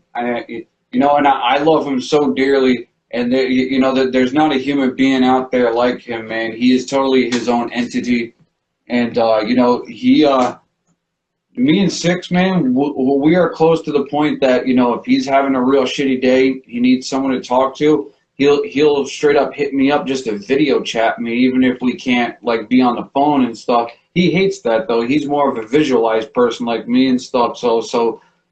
You know, when he's dealing with some rough shit, dude, like he hits me up, he calls me up, and we talk for hours, man, you know, but by the end of those conversations, you know, like he's having a great night knowing that he just got done talking with me and everything. And, you know, there's been times where I felt that way too, and I called him and he straight up just talks to me about anything, you know, and it's not just to distract me though, but it's also to, you know, snap my head out of it too. And he lets me know like what's real, what's bullshit. And, you know, as much as I like to say, I'm a prophet. You can't fucking tell me any advice and stuff like that. It ain't so true, man, because I am so human. Maybe. So, sorry, my other personality was trying to be like, fuck you, you ain't. Sorry.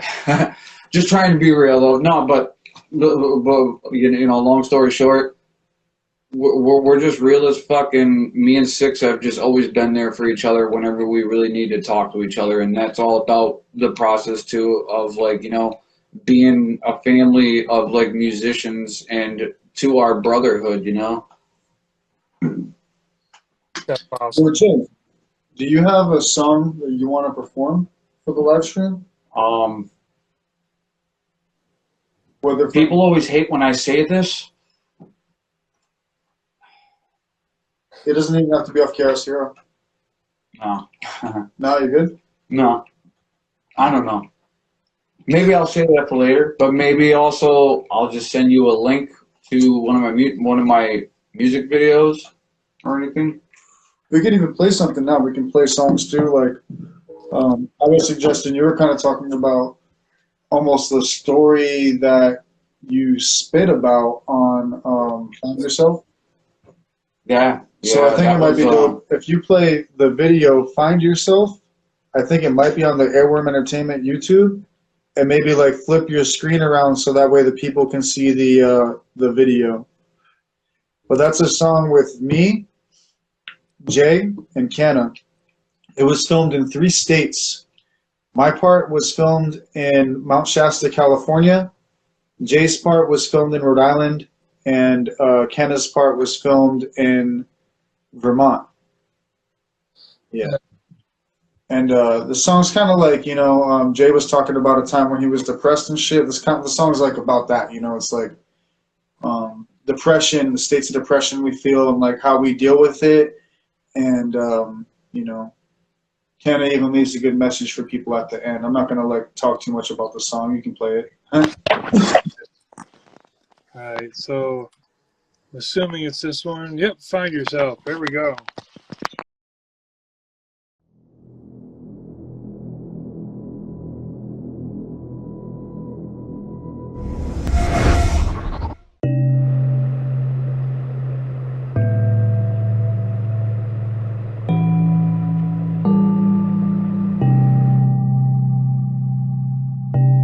It's just something I do. Back to basics. Deep it. Feel the emotion ebb and flow with the tide. Yo, my body is a vessel that my soul just ride. It got me feeling feelings that my smile just hide. If you look me in the eyes, you can see what's inside. Catch a glimpse of the gloom. My mind's a locked room. Feel the walls cave in until I'm fully consumed. Creativity blooms in this empty vacuum. Under the moon, I breathe the cannabis fumes. With a pad and a pen, I got this beat in my head. I'ma stay writing rhymes until the day I'm dead. Like Mr. Nobody, from the grave I ascend to live another day. There's still ink in my pen. Necromancy music, this is not pretend. Ancient magic secrets in the mix and the blends. Immortalized forever in the song with my friends. Any chance I get, I'ma do it again. You don't know what I'm going through, don't act like you do. I appreciate you trying, I appreciate you. This is just my mood. Contemplating dying, sitting under the gloom. It's just something I do. You don't know what I'm going through, don't act like you do. I appreciate you trying, I appreciate you. This is just my mood. Contemplating dying, sitting under the gloom. It's just something I do. Wake up, look out the window, sun is shining, birds are chirping. Look at myself in the mirror, knowing that inside I'm hurting. The pain that comes from a deeper place, it grows and shrinks, it never leaves its space. No, it never leaves its space.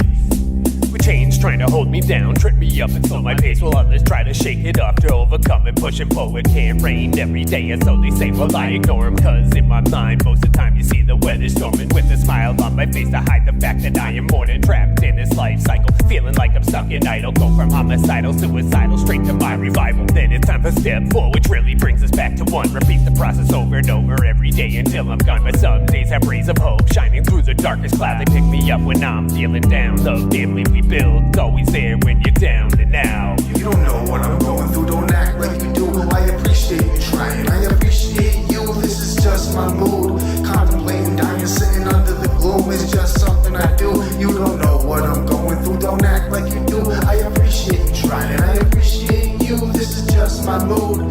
Contemplating dying, sitting under the gloom. It's just something I do. I would make a promise to all the people I love to keep my mental state focused, always try to stay above it. At times I would stumble, helping people with their struggles, nothing ever seemed to change. So I stayed in my personal bubble, and I'm gonna tell you a story about a lesson of mine. My mother was crying, laying on her deathbed with cancer, dying, said don't you give up, your music's great, do you get it? Well 5 days later she passed, couldn't take it, forget it. Yeah, me and my girl, we stayed up and fight all night. Too bad I didn't treat her right, even though how hard she tried, she kept me in line beneath the secrets and lies. How could I deserve her, or even say she was mine? Yeah, all these people in this life just do their best to waste my time, but all I wanna do is sit down, write, make rhymes. Life is like cheddar, you can call it the cheese, but the only thing that feels better is pad, pen, brain, and paper.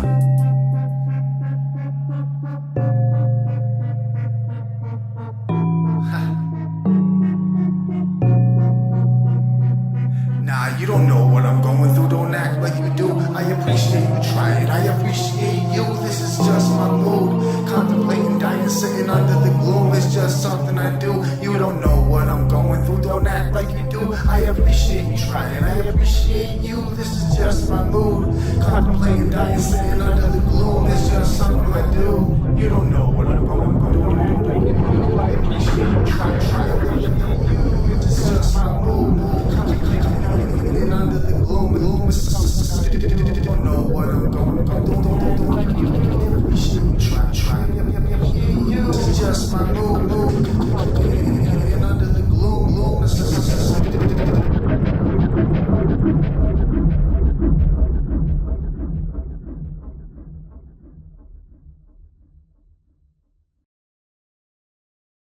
Yeah, man. So that was, kind of like a display of, the depressive mind state and how we do what we do to overcome it and that kind of stuff. And we wanted to not only show that, there's different facets of that by having all three of us explain it in our own way, but also at the end, kind of throw in those messages for people, you're not alone, stay strong and that type of shit, Because, EWE, we're family, we're here for you. We make music for everybody, Straight up, man. And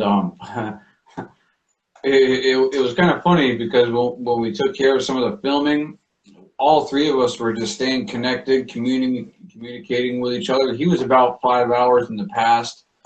So yeah. We kept making this joke and stuff because we were like, all right, we'll hit you up at this time. And then we would realize that by the time we would hit him up, he'd be like, yo, you guys said it around this time, and I did it around here. And we're over here thinking, like, so stupidly to ourselves, we're like, why is Grim, like, fucking late on these messages? And he was like, yo, you guys are in the future, man. Remember, you're like 5 hours ahead of me. I'm in Cali. And we're like, oh, fuck, man. Like, of course, why didn't we even think of that? And then we changed our schedule to be able to know what time it would be to hit up Grim and let him know, hey, did you get this part for the video yet? We're ready to go set this in. And we all just really scheduled it out right there. Canna took care of most of that part with us, and he was just like, I'm going to talk to Grim. I'm going to get his piece from him. Do what you have to do and just try to, like, take care of your verse. And I told him straight up, I was like, I'll take care of my part of the verse, and I'll actually edit my verse and stuff. So when I send it to you, all you have to do is just puzzle it into that music video that you're editing. And I can't wait to see what you and Grim have, And I didn't get to see anything until the music video came out, And when we premiered it, the hype was on. There was a lot of people looking forward to this collab. And when they saw it, it was nothing but good reviews, And the people, there was a lot of people saying that they could relate to those feelings.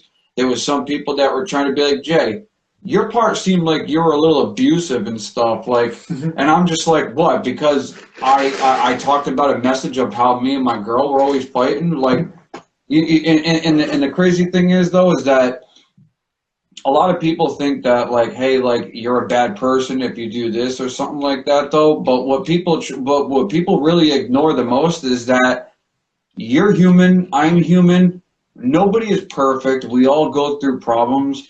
We are not truly fucked up. We are truly, just humans, and we think like a human nature would, I've been with my woman for years and stuff. There's been times where we've actually, like, gotten into huge arguments. There's times where we've broken up. I've been with her right now about almost 11 years.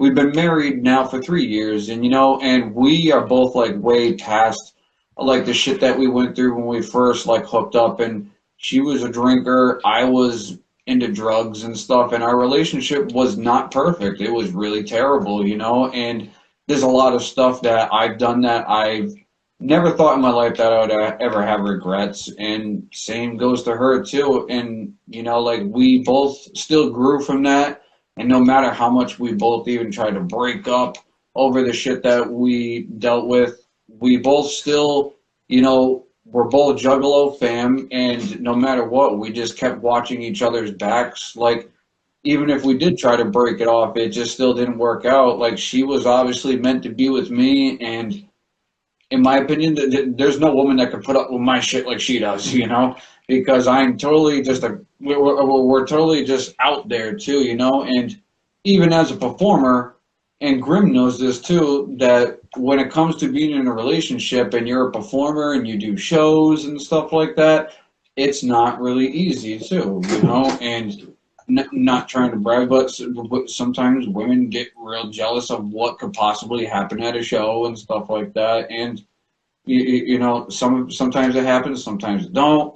You know, in many cases though, but like this woman, like she sees me do my thing, she supports it, she respects it, and you know, she's seen this music go far, you know, and she's seen it at the lowest times in the music scene to where it is now and stuff, and it obviously means something, you know, and there's no need to stop doing it though because it's truly my passion, it's Grimm's passion, and this is something that is more of a lifestyle than just trying to present it and look for some gain out of it. Like I said before, the fame don't mean shit to us. We just want people to see our music, and whoever feels it and rocks with us, and hopefully we'll be probably across country seeing those people soon. You know, like we've heard so much like good reviews like on all of our music, and from shows to the internet of people saying that they hope to see us around their region and stuff like that. Like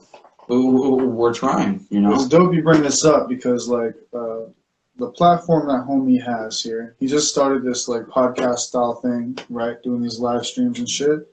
Homie has artists doing what we're doing, but they're in different parts of the country, you know. Yeah. Like all over the fucking place. So it would not be hard, really, for us to set up an Earworm tour where we could actually visit all the spots that homie has artists in, right?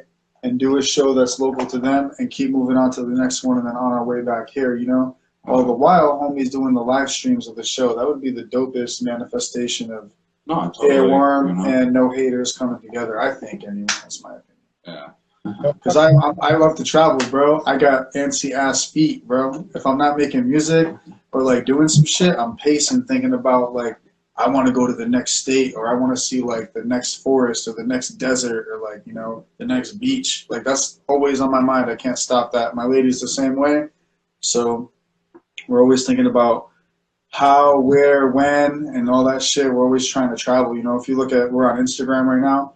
If you go all the way back to when I started Instagram to like now, you'll see all the different places I've been just since then. So I started using this platform. You know, I love to travel, you know. Yeah. So about it. If there's any of the artists that are watching this now or later, because eventually this will be up on YouTube or whatever, any artist watching this now or later that's involved with Chaotic Neutral and the No Haters movement, wants to be involved with like being affiliated with Earworm or some shit, and we just want to like create some tour.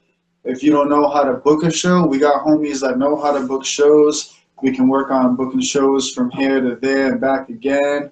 And I don't know, Wormed Out Tour 2022 or some shit, whatever year we're in. Fucking right. Yeah, that would be awesome. I mean, I'm down. That sounds absolutely amazing. That sounds like way too much fun. Yeah, I'm ready, bro. I'm ready to get on the road, and I'm ready to perform in different states. I'm ready to like do shit. Like that's my passion, is traveling. Like I said, I was living in this commune in Santa Cruz, and we had a lot of foreign people come through. Right? We had a busload of kids come from British Columbia. They were actually, some of them were from Quebec, some of them were from Ontario, just different parts of Canada. But they came down the West Coast through British Columbia, snuck into America, basically, you know. They just kind of crossed the border, and they were all chilling. And one night we're having a fire, and we're all talking about, like, things we wish we could do type shit. Everyone was going around with their story. And then mine, I was like, yo, I always wanted to go piss off the Grand Canyon, you know? Like, I want to know, like, if I piss off the Grand Canyon, am I going to hear my urine touch the bottom, you know? So then we started having a conversation about, let's do this, right? So we took their bus, another van, and then a car from Santa Cruz to the Grand Canyon. And me and 17 other people, men and women, pissed off the Grand Canyon together. It was really dope, bro. It was the coolest experience ever. And then we went back to Santa Cruz and shit. That's awesome. And so I live for this type of stuff, bro. I love to travel. And if I can combine that with my music and meet new people along the way, that would be super great. And if you were live streaming it for the people too, that would be even doper, you know? Fuck it. Oh, yeah. Yeah, definitely. They said we're we're going to be there next week, and Brent's definitely going to be streaming. We'll be live streaming from there. So that brings up a couple of points too, bro. You're coming here next week, right? Yes. Homie's going to the gathering. He wants to bring some Airworm merch down there. And also, he's looking to get some T-shirts for him and his lady. So Candace said that he's going to work on some stuff. I got some stickers for them. I got some CDs for them. Is there any type of thing that you can donate to the cause, help spread the infection? Yeah, I could throw in some T-shirts. I could throw in some of my first album's hard copy CDs and stuff. You know, and you know, just bring it there, man. You know, I'm not gonna expect no fucking money back or anything. Yeah, I don't want any compensation either. But yo, actually, if you and Bradiful can make gas money and food money, maybe hotel to wash your ass money, I don't give a fuck, homie. You know, smoke some grass money, whatever you need to do. Like, if you're gonna do it, do it. I don't care. You don't have to compensate me. Just spread the infection. Let people know what we got going on in New England. Let them know about No Haters. Let them know about Airworm. Let them know about my family. You know. I got you, bro. I got CDs. I got some dope Worm City Syndicate stickers that are like holographic and shit. Straight up. I got you, bro. Yeah, so next week, yep, friggin' Jay and Kiwi's garage show, hosted by me, you know, owner, president right here of Third Eye Rise Productions. And, you know, we're going to be there. We have entertainment, Airworm Entertainment going to be there. That's us again and stuff. Rivet Productions, which DMK and Max made about a few years back. I think back in like 2016 or 15. Back in the day. Yeah, they were using their production company to, you know, book shows. Third Eye Rise Productions is more of photography art and music video art that I build up for other various of affiliate artists. And the garage show, that's going to be starting around like 4:30. You know, we're just going to be cooking some, you know, stuff up on the grill. We got a bunch of like other foods and stuff, like 2 tables of like a buffet line of like food. And I'm going to be, you know, serving some alcohol to 21 plus. I got about 7 other affiliate artists that are going to be performing as openers for the show and everything. And, you know, garage show was just something that I had a passion about when I was a kid because, you know, garage shows were, you know, cookouts that people had, and it was a huge tradition back in the day when I was a kid.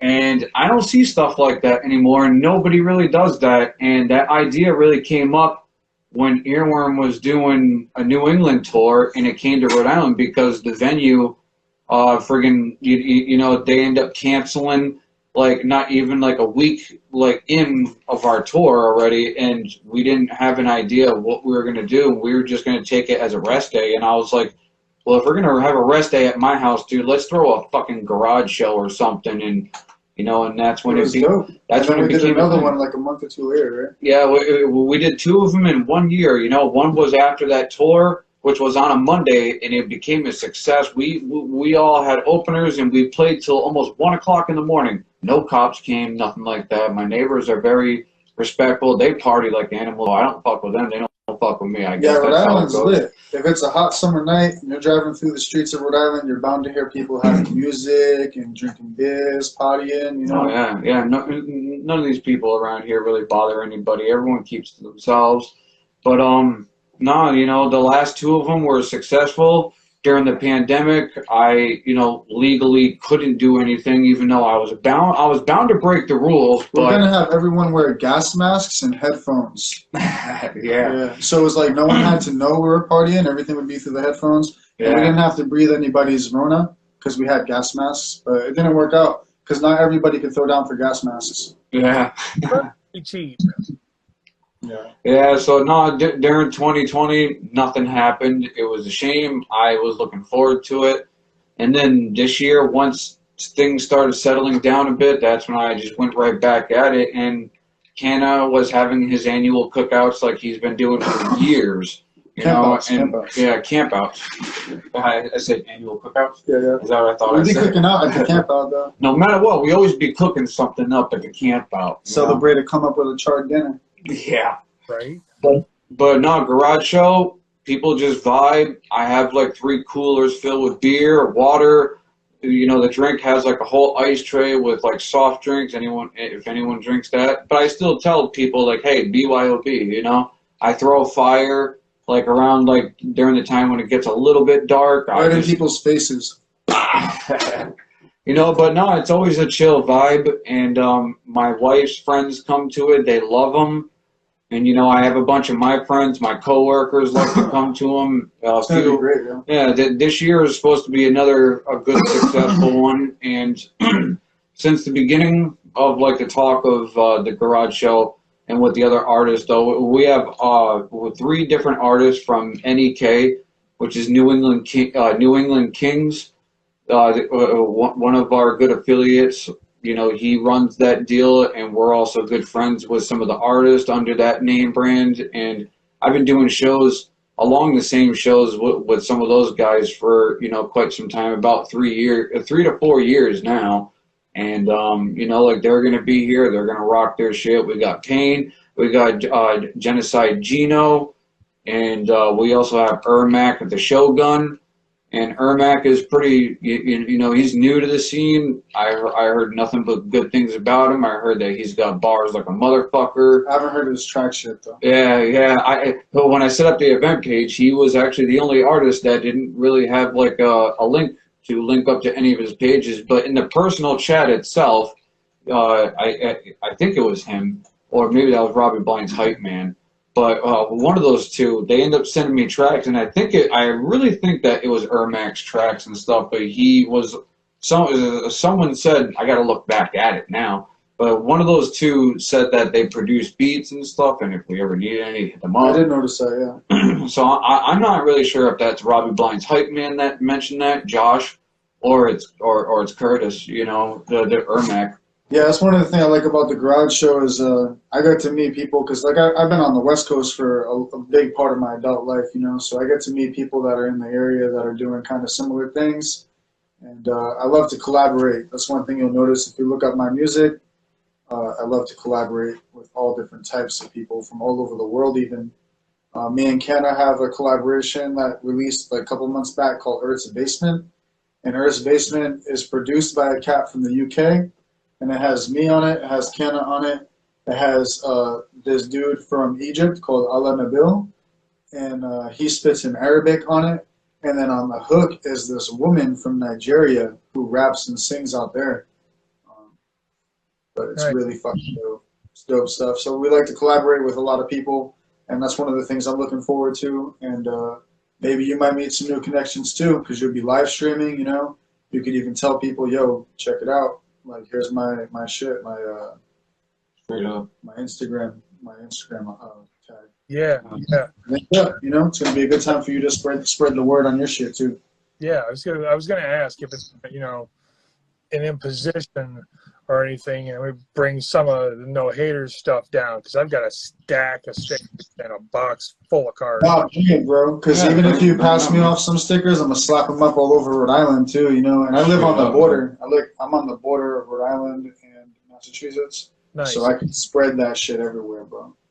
Right on. But yeah, I don't think. Do you think it's a bad idea? I think it's a great idea. Okay, it is. Just as long as people don't try to slap them on my house. You know? But I doubt that will happen. And if they did, then they're going to get a fucking cheap profit to the cheap. No, I'm just kidding. But yeah, networking is cool with me, bro. I love the whole, I feel like that's what it's about. Believe it or not, though, the whole idea of you, like, coming through at the garage show and live streaming it, dude, like, that is fucking awesome, too. And when Grim first told me about that, I was like, dude, like, I don't, because me, I just make the music, I just promote it through like the websites, and they just chain out though. But you know, internet inclined and computer inclined with the internet and streaming, I don't really even know how to do that stuff. I just edit videos. I'm not good at really doing the live stream. Like even what you're doing right now, just to me, just feels like it's just like you know, a personal phone call chat, like a Facebook chat, but it's Instagram. And it says right there on the screen that this is live. So obviously, people that are following you, they all see this shit and stuff, and it just links to me. And you know, right just there, I just learned something right there, you know? Following Grim also, see, because as soon as he went live, it started telling them. Yeah.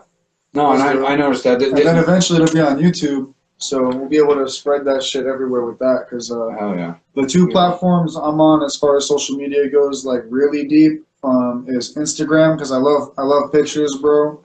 I love food from different countries and shit, so I like to check out different shit. So I can be like, oh, when I go to the menu, I'm gonna order that. And I like to see different musicians on that. And then YouTube is another platform. I'm pretty active there. I'm always trying to drop videos whenever I can, even if it's just like a visualizer of a beat I made or some shit, you know. So those two platforms, I kind of have more of a reach because I get on them and I actually talk to people and stuff like that. Facebook, I used to have like a personal account. I deleted that. I have a Grim Singma Facebook, and Kenna is the person that has access to that. So any new update that happens on my Facebook page would be from Kenna CDK, not myself. Love you, Kenna. Yeah, much love, Kenna. He's always putting in work for everybody, bro. And he does a lot of behind-the-scenes shit. Like he's working on his music. He's working on his videos. Homie's working on short films and all this stuff all on his own. He's got like 2 3D printers he's be running. He got the T-shirts that he be printing, you know. So he's doing a lot of behind-the-scenes shit. And aside from all that, he's helping us out. He's creating graphics for us. He's holding down our social media. He's like, you know, promoting us in all types of ways that we don't even see half the time. Meanwhile, keeping up with our website. So props to Kenna. Thanks, bro. Straight up, man. Yeah, that goes back to what we were talking about before. You guys are like a family. You all take some of the work off each other. One of you does this, one of you does this, one of you does this. Yeah, it's coming to the point now where almost everybody in Earworm is now producing their own music, and it's become. It started off to the point where, you know, only a few guys, me and Grim, were producing beats and stuff, and Canna was like on Canna and Six have been on back burners with some beats and stuff, and Canna came out and he started showing us more beats, and Grim told him, you know, keep doing it, and now Canna is fucking amazing, and Canna's son is doing it, and we found out that Six. When I went to Six's house, he promised me a beat. He has a barrage. So when he came home from work, he got on his video game and he's jamming, and he whips out his laptop and he starts multitasking, and he's looking through a whole folder with all of these music beats that he produced. And I'm just like, you sure it's this one? And he's like, nah, I have a certain name for it. And he's searching, and then he finally finds it. I'm like, dude, what are all these? And he starts showing me some of them, and I'm like, holy shit, dude. Like, you're trying to tell me that you produced all these? And he's like, yeah. So I'm just like, I put a big smile on my face, and I was like, dude, like, this is amazing, though. Like, give us more, you know? He uses like old school analog hardware and stuff too, like synths and chaos pads, chaosillator type shit. Yeah. So I'm very impressed on, you know, this little surprise that I found out about Six, man, and more than half of the stuff that he has, man, like, he could have ideas to like help us build up on Earworm and do stuff for himself too, you know. And I'm pretty sure that him and Grim just did a collab together too, along with his beat, you know. He played that before. Actually, he reposted it. That's how I found out about No Haters. Actually, I looked on my Instagram one day and you had reposted the song that I did on Six's beat, Audio Aerosol. And I was like, word. So I started following you, and really quickly we started talking about, you know, music, promotion, doing stuff. You got me on the collab. You got me on the show. Got my homie Ken on the show. Now we got Jay on the show, you know.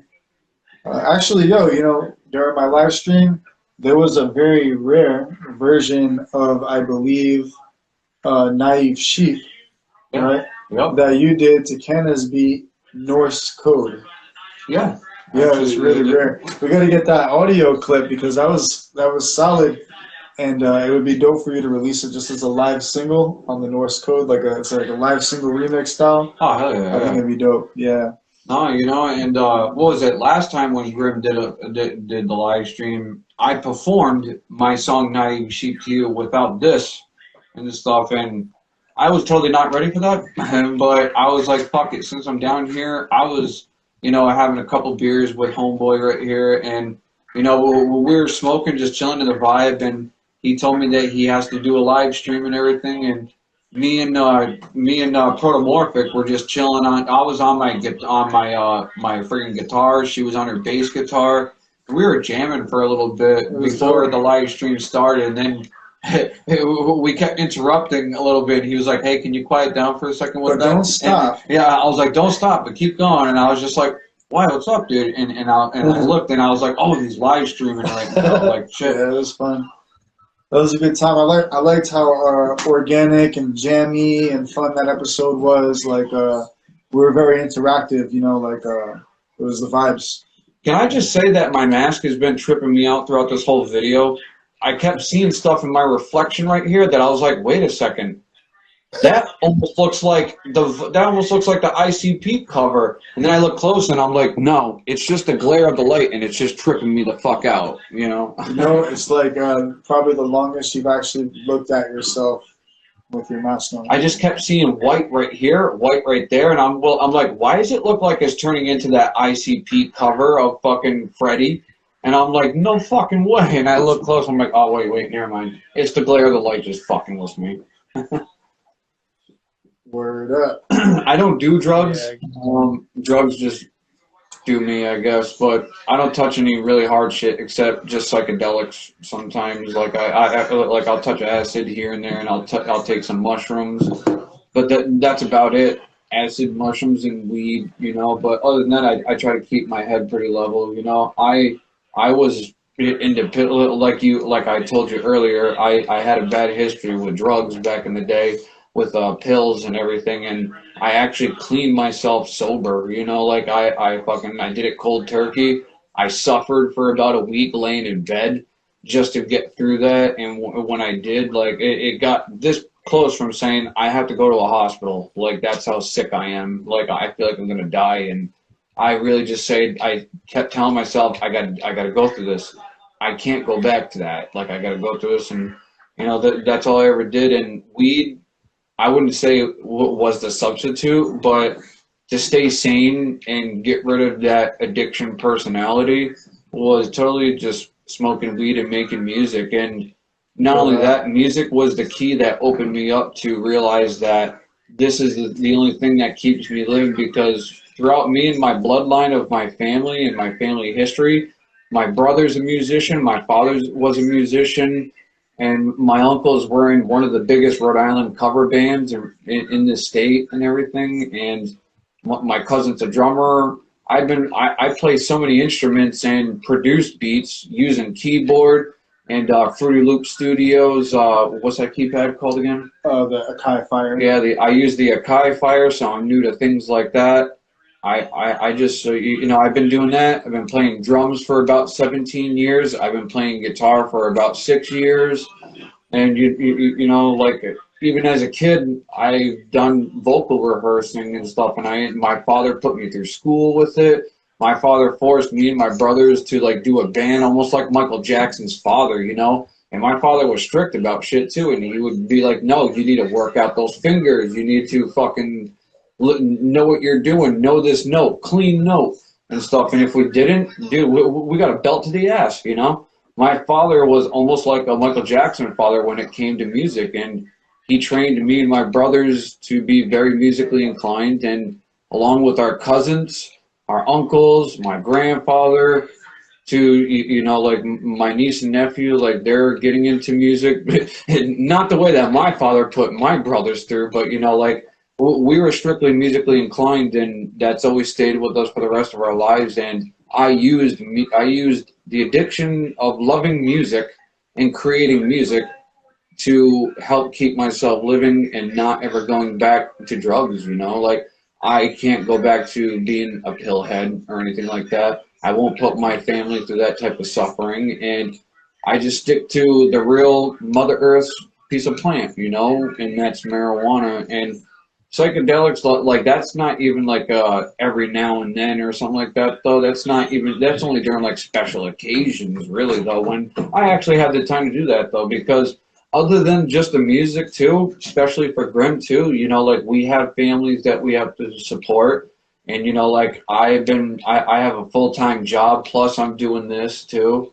You know, like I keep myself busy and I stay motivated, and I just stay to the true passion of what's real, you know, and this is the true me of myself. And even with this mask and everything, that proves like not only that I'm just an artist though, but along with my music, you don't have to see what my real face looks like. Every now and then I show it off though, but it's the same thing though. Like the art with the music goes along with my appearance of who I am that created that music, you know? And along with music, image has been a big thing for me, such as in like video editing and stuff like that. Like I love dark, evil stuff.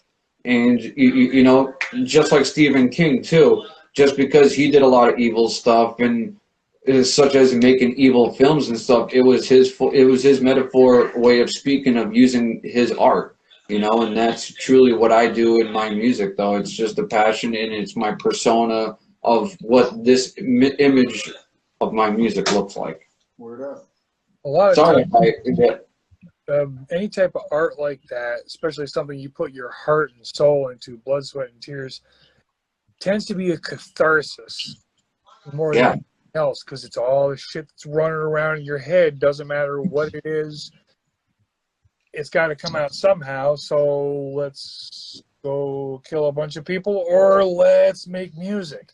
Let's make music. No, straight up too. And you know, like I still look at me and Grim as like freestylists, as musicians. Like we really, you know. I mean, my main persona, I talk about the evil truth mostly, you know. But no matter what, though, I still keep it real, and I still try to rap about anything I feel like rapping about, you know, such as Grim too. Grim has like his evil music, and he has also his peaceful. He has his delicate meditating music and everything. Yeah, we're multifaceted. Yeah, like humans are like, you know, you're not just one thing. You don't just like wake up and you're one thing, and the whole day you're gonna do that thing. You know, you have so many different fucking like shits going on in your head, you know, so many different feelings, so many different emotions. And you know, one of my songs, I'm like, every different situation dictates my mood, you know, and I totally feel that way. And like even with my music, I feel that way. Like sometimes it's about the beat, sometimes it's about the beat mixed with my mood, and sometimes the lyrics come before the beat, sometimes the beat comes before the lyrics. It's always different for me. The process is always different, but the one constant, the one thing that always remains the same is that I can't fucking stop. Like I have to make music. If I'm not traveling or like doing some dad shit or like being a good partner to my lady, then like I want to make some motherfucking music, you know? That's why like the other time we streamed, you asked me about video games and stuff. Like I honestly don't have time for it because I would go crazy. Like I literally pace back and forth if I'm doing some shit that's anything but like being a good family dude, making music, or like stuff within that realm, you know? Like that's what I love to do. I like to get stoned, love to smoke good weed, and I love to make motherfucking music with my friends. I love to make music with myself. I make music with my kids.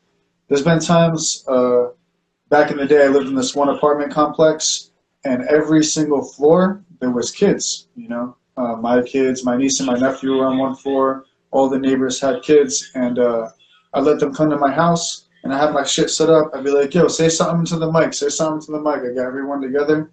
We made this song. It's somewhere on the internet. It's called Pizza. It's probably like some really weird, obscure download that you can find. But the song is like me, my homies, the homie Tiger is on it. Yeah. And it's just like we're all rapping, like we all just put 4 bars in it, but then the chorus and the breakdown is all the kids. I chopped it up, and I played with their voices and shit like that. I made it sound really fucking dope. That's what we love to do. Music, bro. Music is everything. It is, you know, and it's been a big part of my life as long as I can remember. You know, without music, I don't know where I'd be right now. That's for damn sure. Seducer says, I'm trying to get my almost 12-year-old to make a track with me. She can chop it up too, but she's shy. Yeah, you just gotta, let her have fun with it, bro. Or lady, I don't know. I say Here's also a good story I like to share. When I was in like middle school, high school, I was the quiet guy. I always never liked to do presentations. I had like high anxiety when I was a kid.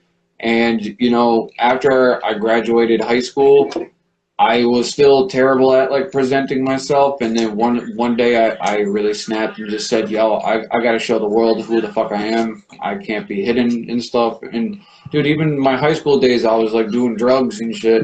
My middle school days, I didn't know who I was, but I always stayed scared to friggin' present in front of classes, because I was raised around a school filled with wealthy kids, and I was living in Section 8 and shit, and people thought I was the poor kid, but I was just, I was just a troublemaking teenager, and I didn't really like to present. I was shy.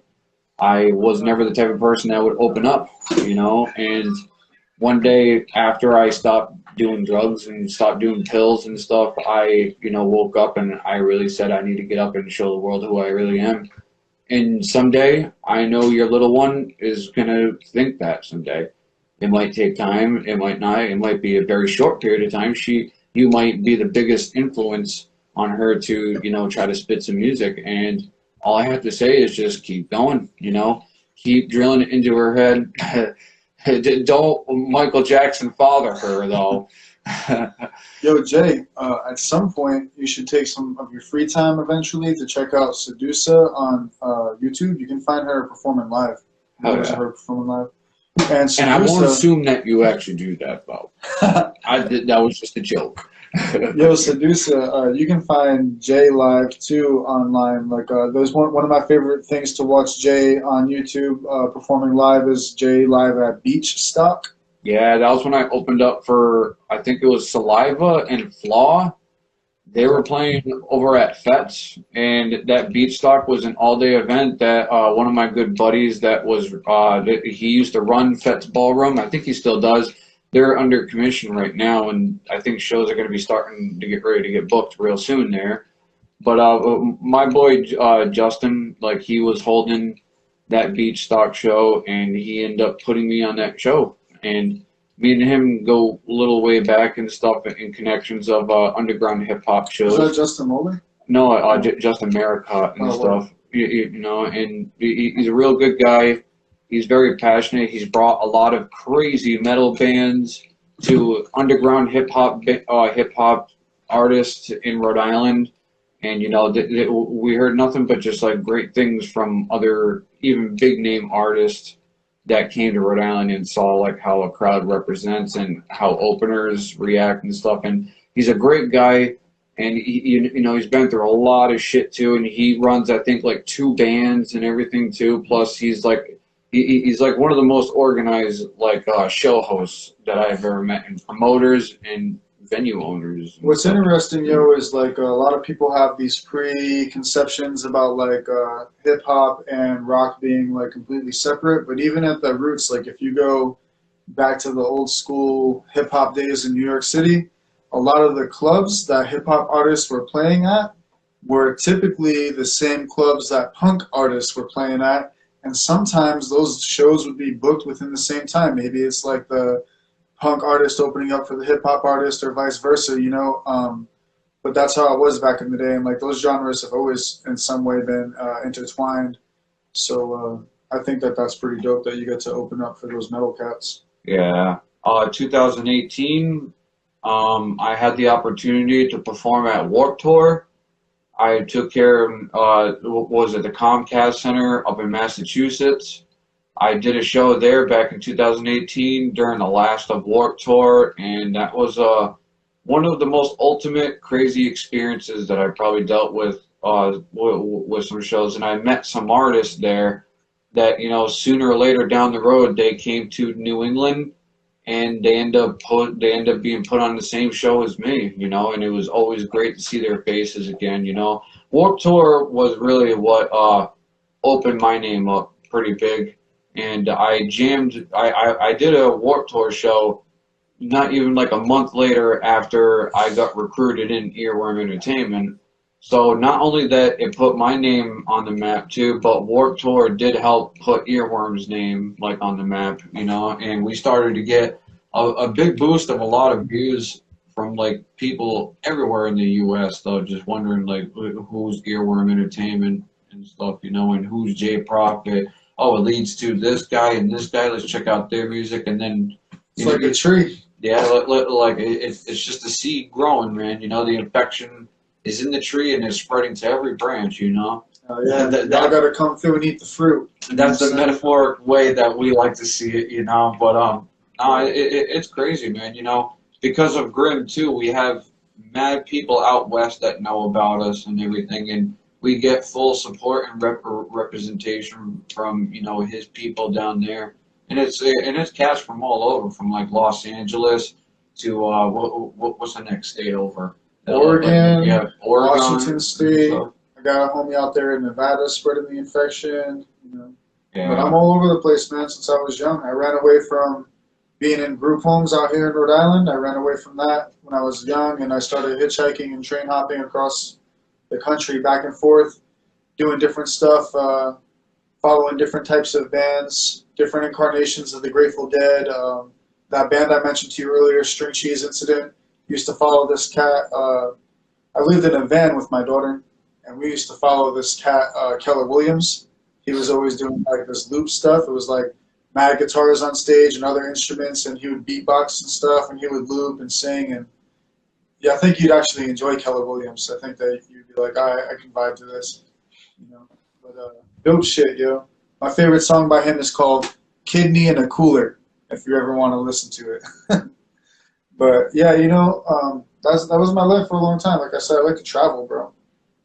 So I spread the infection, and people that follow me are from all over the fucking place, and I connect with people like a homie that made our video in India. Homie rapping on our track from Egypt, Yeah. I connect with these people, and I like to spread it, I like to work with people. I like to not discriminate and purposely find different people in other countries to work with. Yeah, that's awesome. But it's like more flavors. Yeah. And even like some of our own people, like Canna, he be rapping in Norwegian sometimes, bro. Like he'll flip the script. He'll be like spitting in English, and then he'll switch it up to Norwegian, or he'll spit the whole track in Norwegian too. Like so we like to keep it multifaceted, multicultural, and like, because humanity in general, like if we get past all the dumb bullshit, and like just weird retarded shit, we're all humans at the core, So I like to do that. I like to go worldwide with it. I don't try to like keep that shit just within my vicinity. I like to break barriers. Even in my music, like sampling different shit, like that instrument I told you that the dude from The Who plays. Like sampling obscure shit like that from other countries, and listening to music that's going on in other countries and the roots of that music. I mentioned that Hungarian folk music earlier. Like, it's so crazy. If you listen to Hungarian folk music and you don't pay attention to the voices, but you listen to the music in general behind the voices, it sounds just like American jug band music. Nice. So no matter where you are, yo, we're all humans, yo. So I want to create with everybody, bro. I'm down to collaborate. That's what I love to do. I love to collaborate. That's why sometimes me and Jay will get together, and instead of just like bullshitting, like we'll fucking make a song right there, and maybe even do the video there. Or the next day we make up, we'll do the video right there. Boom. I love it, man, because half of the time the idea when it starts, dude, it's like an idol to me, As I feel, it's like, oh, and then the more we make it, it's like, oh, So it's like, damn, bro, this shit's getting fucking lit. So I can't wait till it comes out too, And that's how it becomes, And dude, not only just that though too, but it's definitely an influence of a Grim Sigma thing, because every time when fucking Grim comes around and he thinks of something as an idea in his head, we're just like, yo, we're gonna get to the books. Let's write something. Yeah. All right. What do you think about? All right, let's produce this shit. And then we'll actually sit there and collaborate on a beat, and like we'll be producing a beat, and he'll just be like, "Yo, I'm gonna go along with this symphony. I want you to try to put a beat into it." So we do it like that, and then we'll take turns, and then he'll be like, "All right, add something new to it," and then he'll do something right off the bat, and it just sounds fucking sick, man. Yeah, so like, evolves as we go. Yeah, you know, and that's how you can tell too that like, you know, like. You could put two different type of musicians in a room. It don't matter if they're like they're more of a gothic rapper or something like that. You could put two musicians in a room, have them work together, and you realize that you just both made a fucking masterpiece, you know? And this shit happens within the matter of like a half hour. Yeah. And sometimes we're already down to record it before that hour is already met. Yeah. You know, and it goes so quick, bro. The flow, the workflow, and like the energy is just cohesive. What's funny to me too is that him and Canna, they're both really good at freestyling, and I'm starting to get there. But I've been so much more of a writer, and I'm over here fucking writing on the paper, thinking of ideas so quick because it's like I got to keep up because these guys are already done writing their shit. Oh my fucking god! But at the same time, that oh my fucking god feeling and that stress, adrenaline, builds me up and it just says, all right, puke this, you know, and I'll just be like, all right, I'm ready to record with you guys.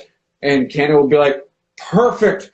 We're at 1 hour it took us, and we just got done fucking writing this, producing it, and recording it. Yeah, that right U-Fall was like that, bro. It was so quick, and then we did the music video right after. Shit was like cohesive, like I'm saying, bro. We worked together so good, bro. And that whole video of U-Fall was just a video of us hanging out, creating it right there, you know, and then the recordings of us fucking, you know, going into the booth, each and every one of us during different scenes of our parts, and you just watch us spit that shit, and every little bit of video that you saw was just us going through like the couple of rehearsals through our shit, and you see them there, they got it all down, and I'm over here with my little fucking Bible looking book and shit. So. Yo, actually, we got 2 videos in the works right now. Canna is like putting them together.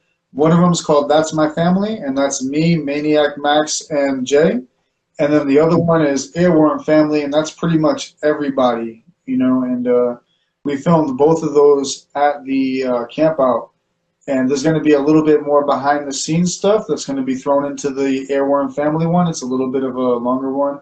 But That's My Family is going to be mostly me, Jay, and Max. And I filmed some parts with Max at the camp out. That's My Family. But I'm pretty sure that Jay and I filmed our parts of That's My Family at a separate time when we went up to Vermont together, you know? Yeah. So that's kind of like a little bit of different parts pieced together as well.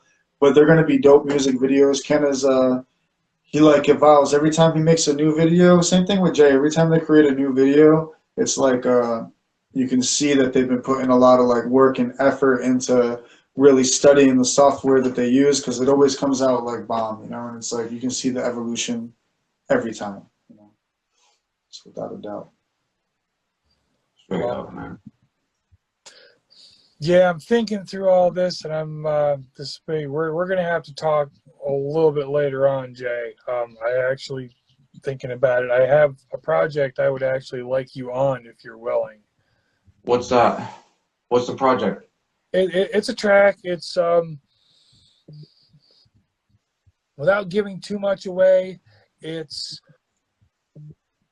basically life should have killed me but didn't. I could think of many ideas for this already, you know. Yeah, I kind of figured we'll talk more later. I'm not trying to give too much away, you know, too many spoilers. Love y'all, but no. You guys should connect more on the Instagram. No, totally though. Yeah. You know, I mean, I'm on both too, man. I'm on Instagram and Facebook a lot. I don't try to, you know, post or talk about a lot of stuff on Facebook. I now recently became more of an Instagram guy.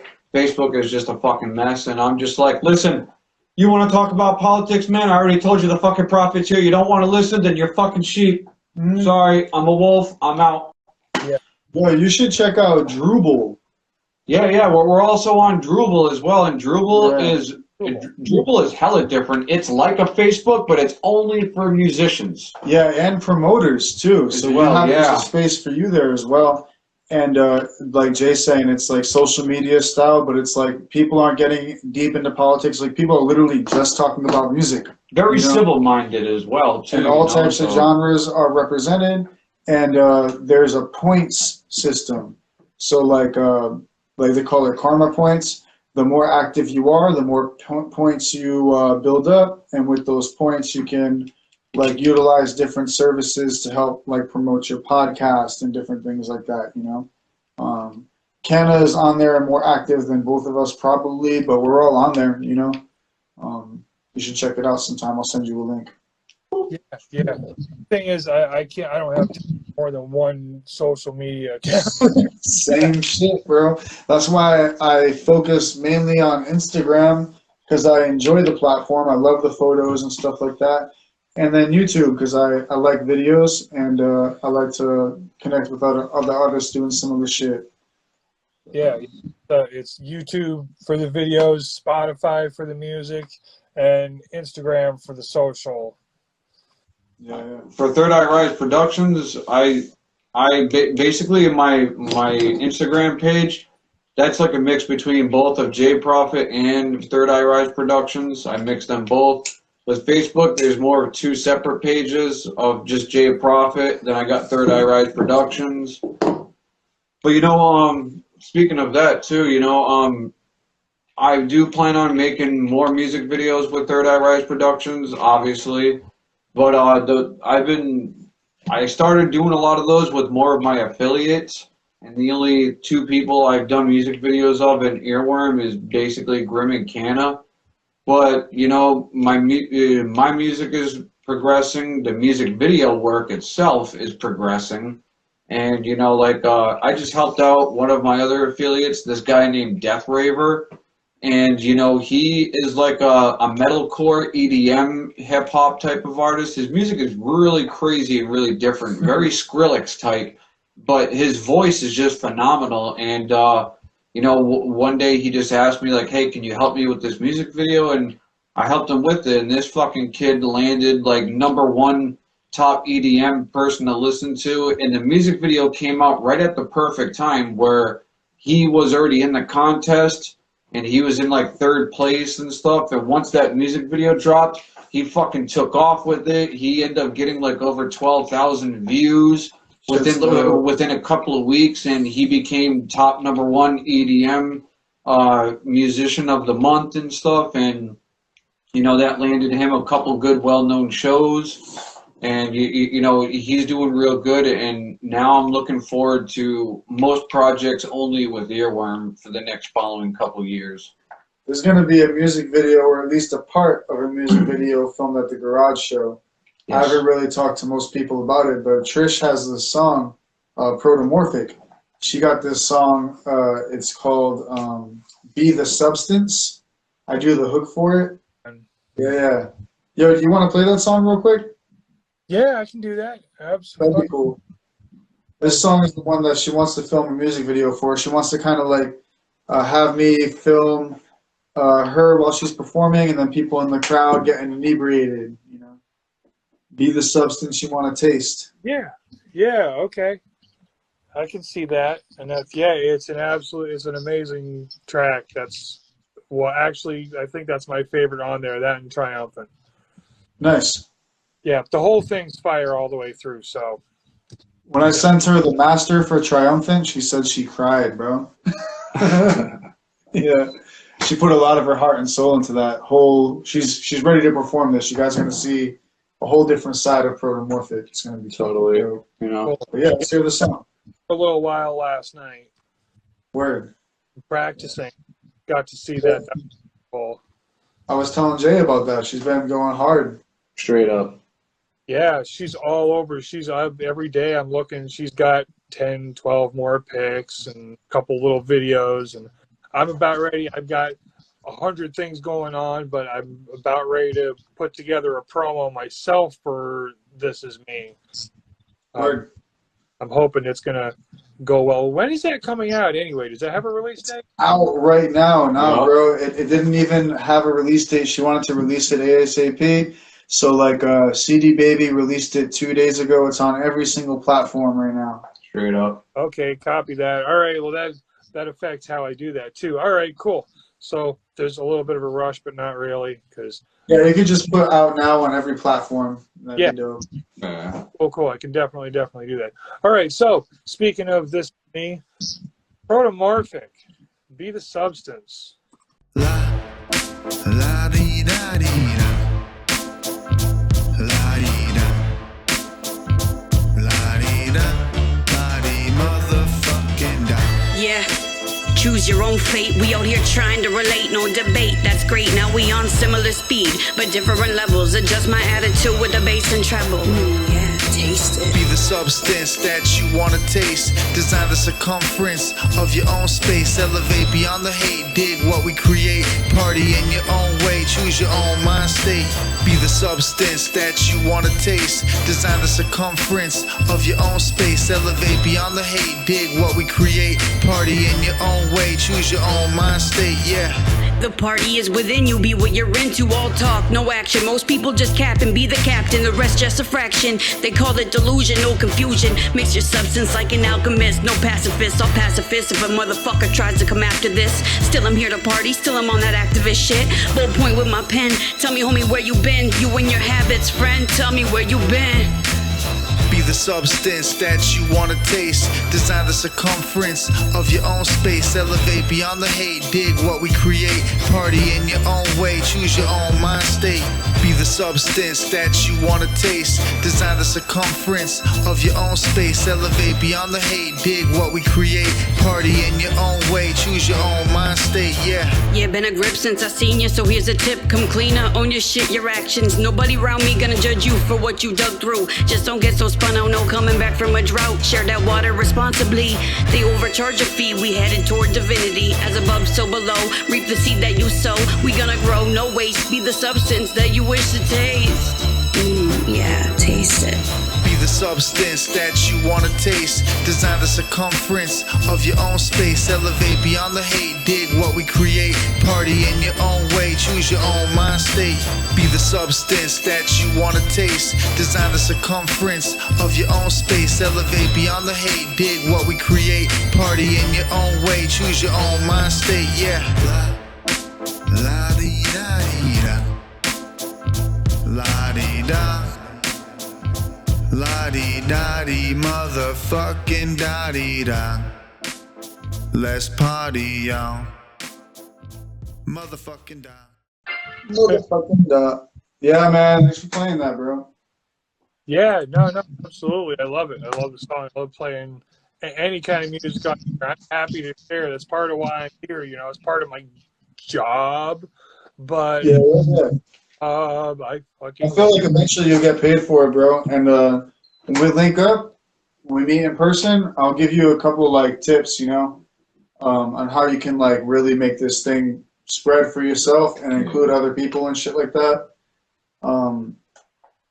Yeah, man. And I want to work on, like I talked about before, getting some shit written up for you on the Earworm website, and that way people can like, you know, see No Haters on our website too, and we can link back and forth, because I really feel like our networking capabilities is going to be like what really pushes No Haters and Earworm into a whole different direction. You know? So doing the underground. Gonna be my new saying at work. Lottie all day long. Lottie fucking that.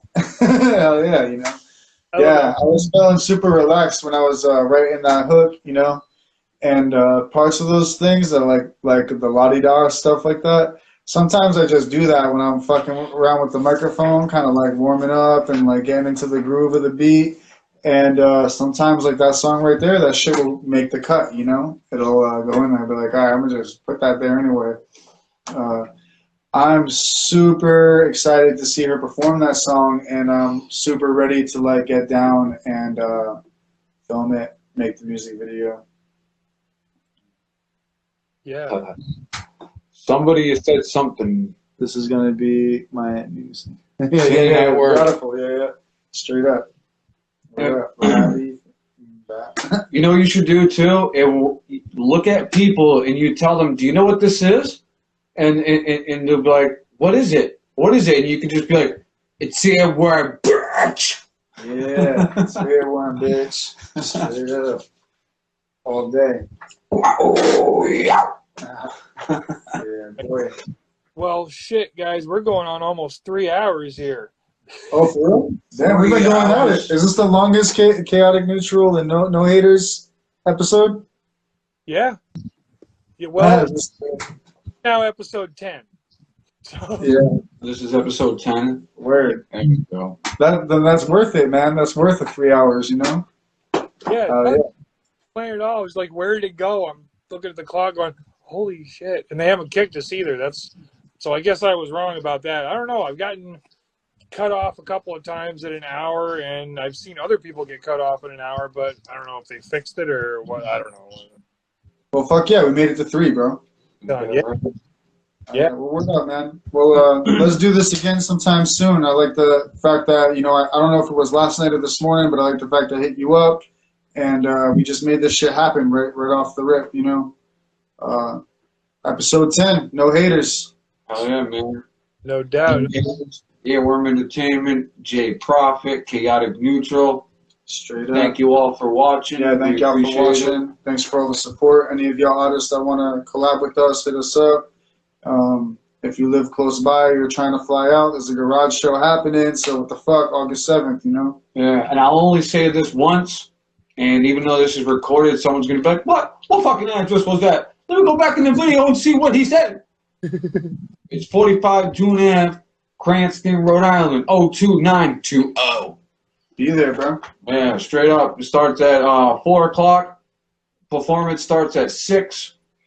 And it's gonna be on a Saturday. Shit's gonna be popping off. We gonna get fucking real. 21 plus, bring your own psychedelics and bring your own beer. Yeah, 2 BYOBs. Bring your own beer and bring your own bud. Then we all can share.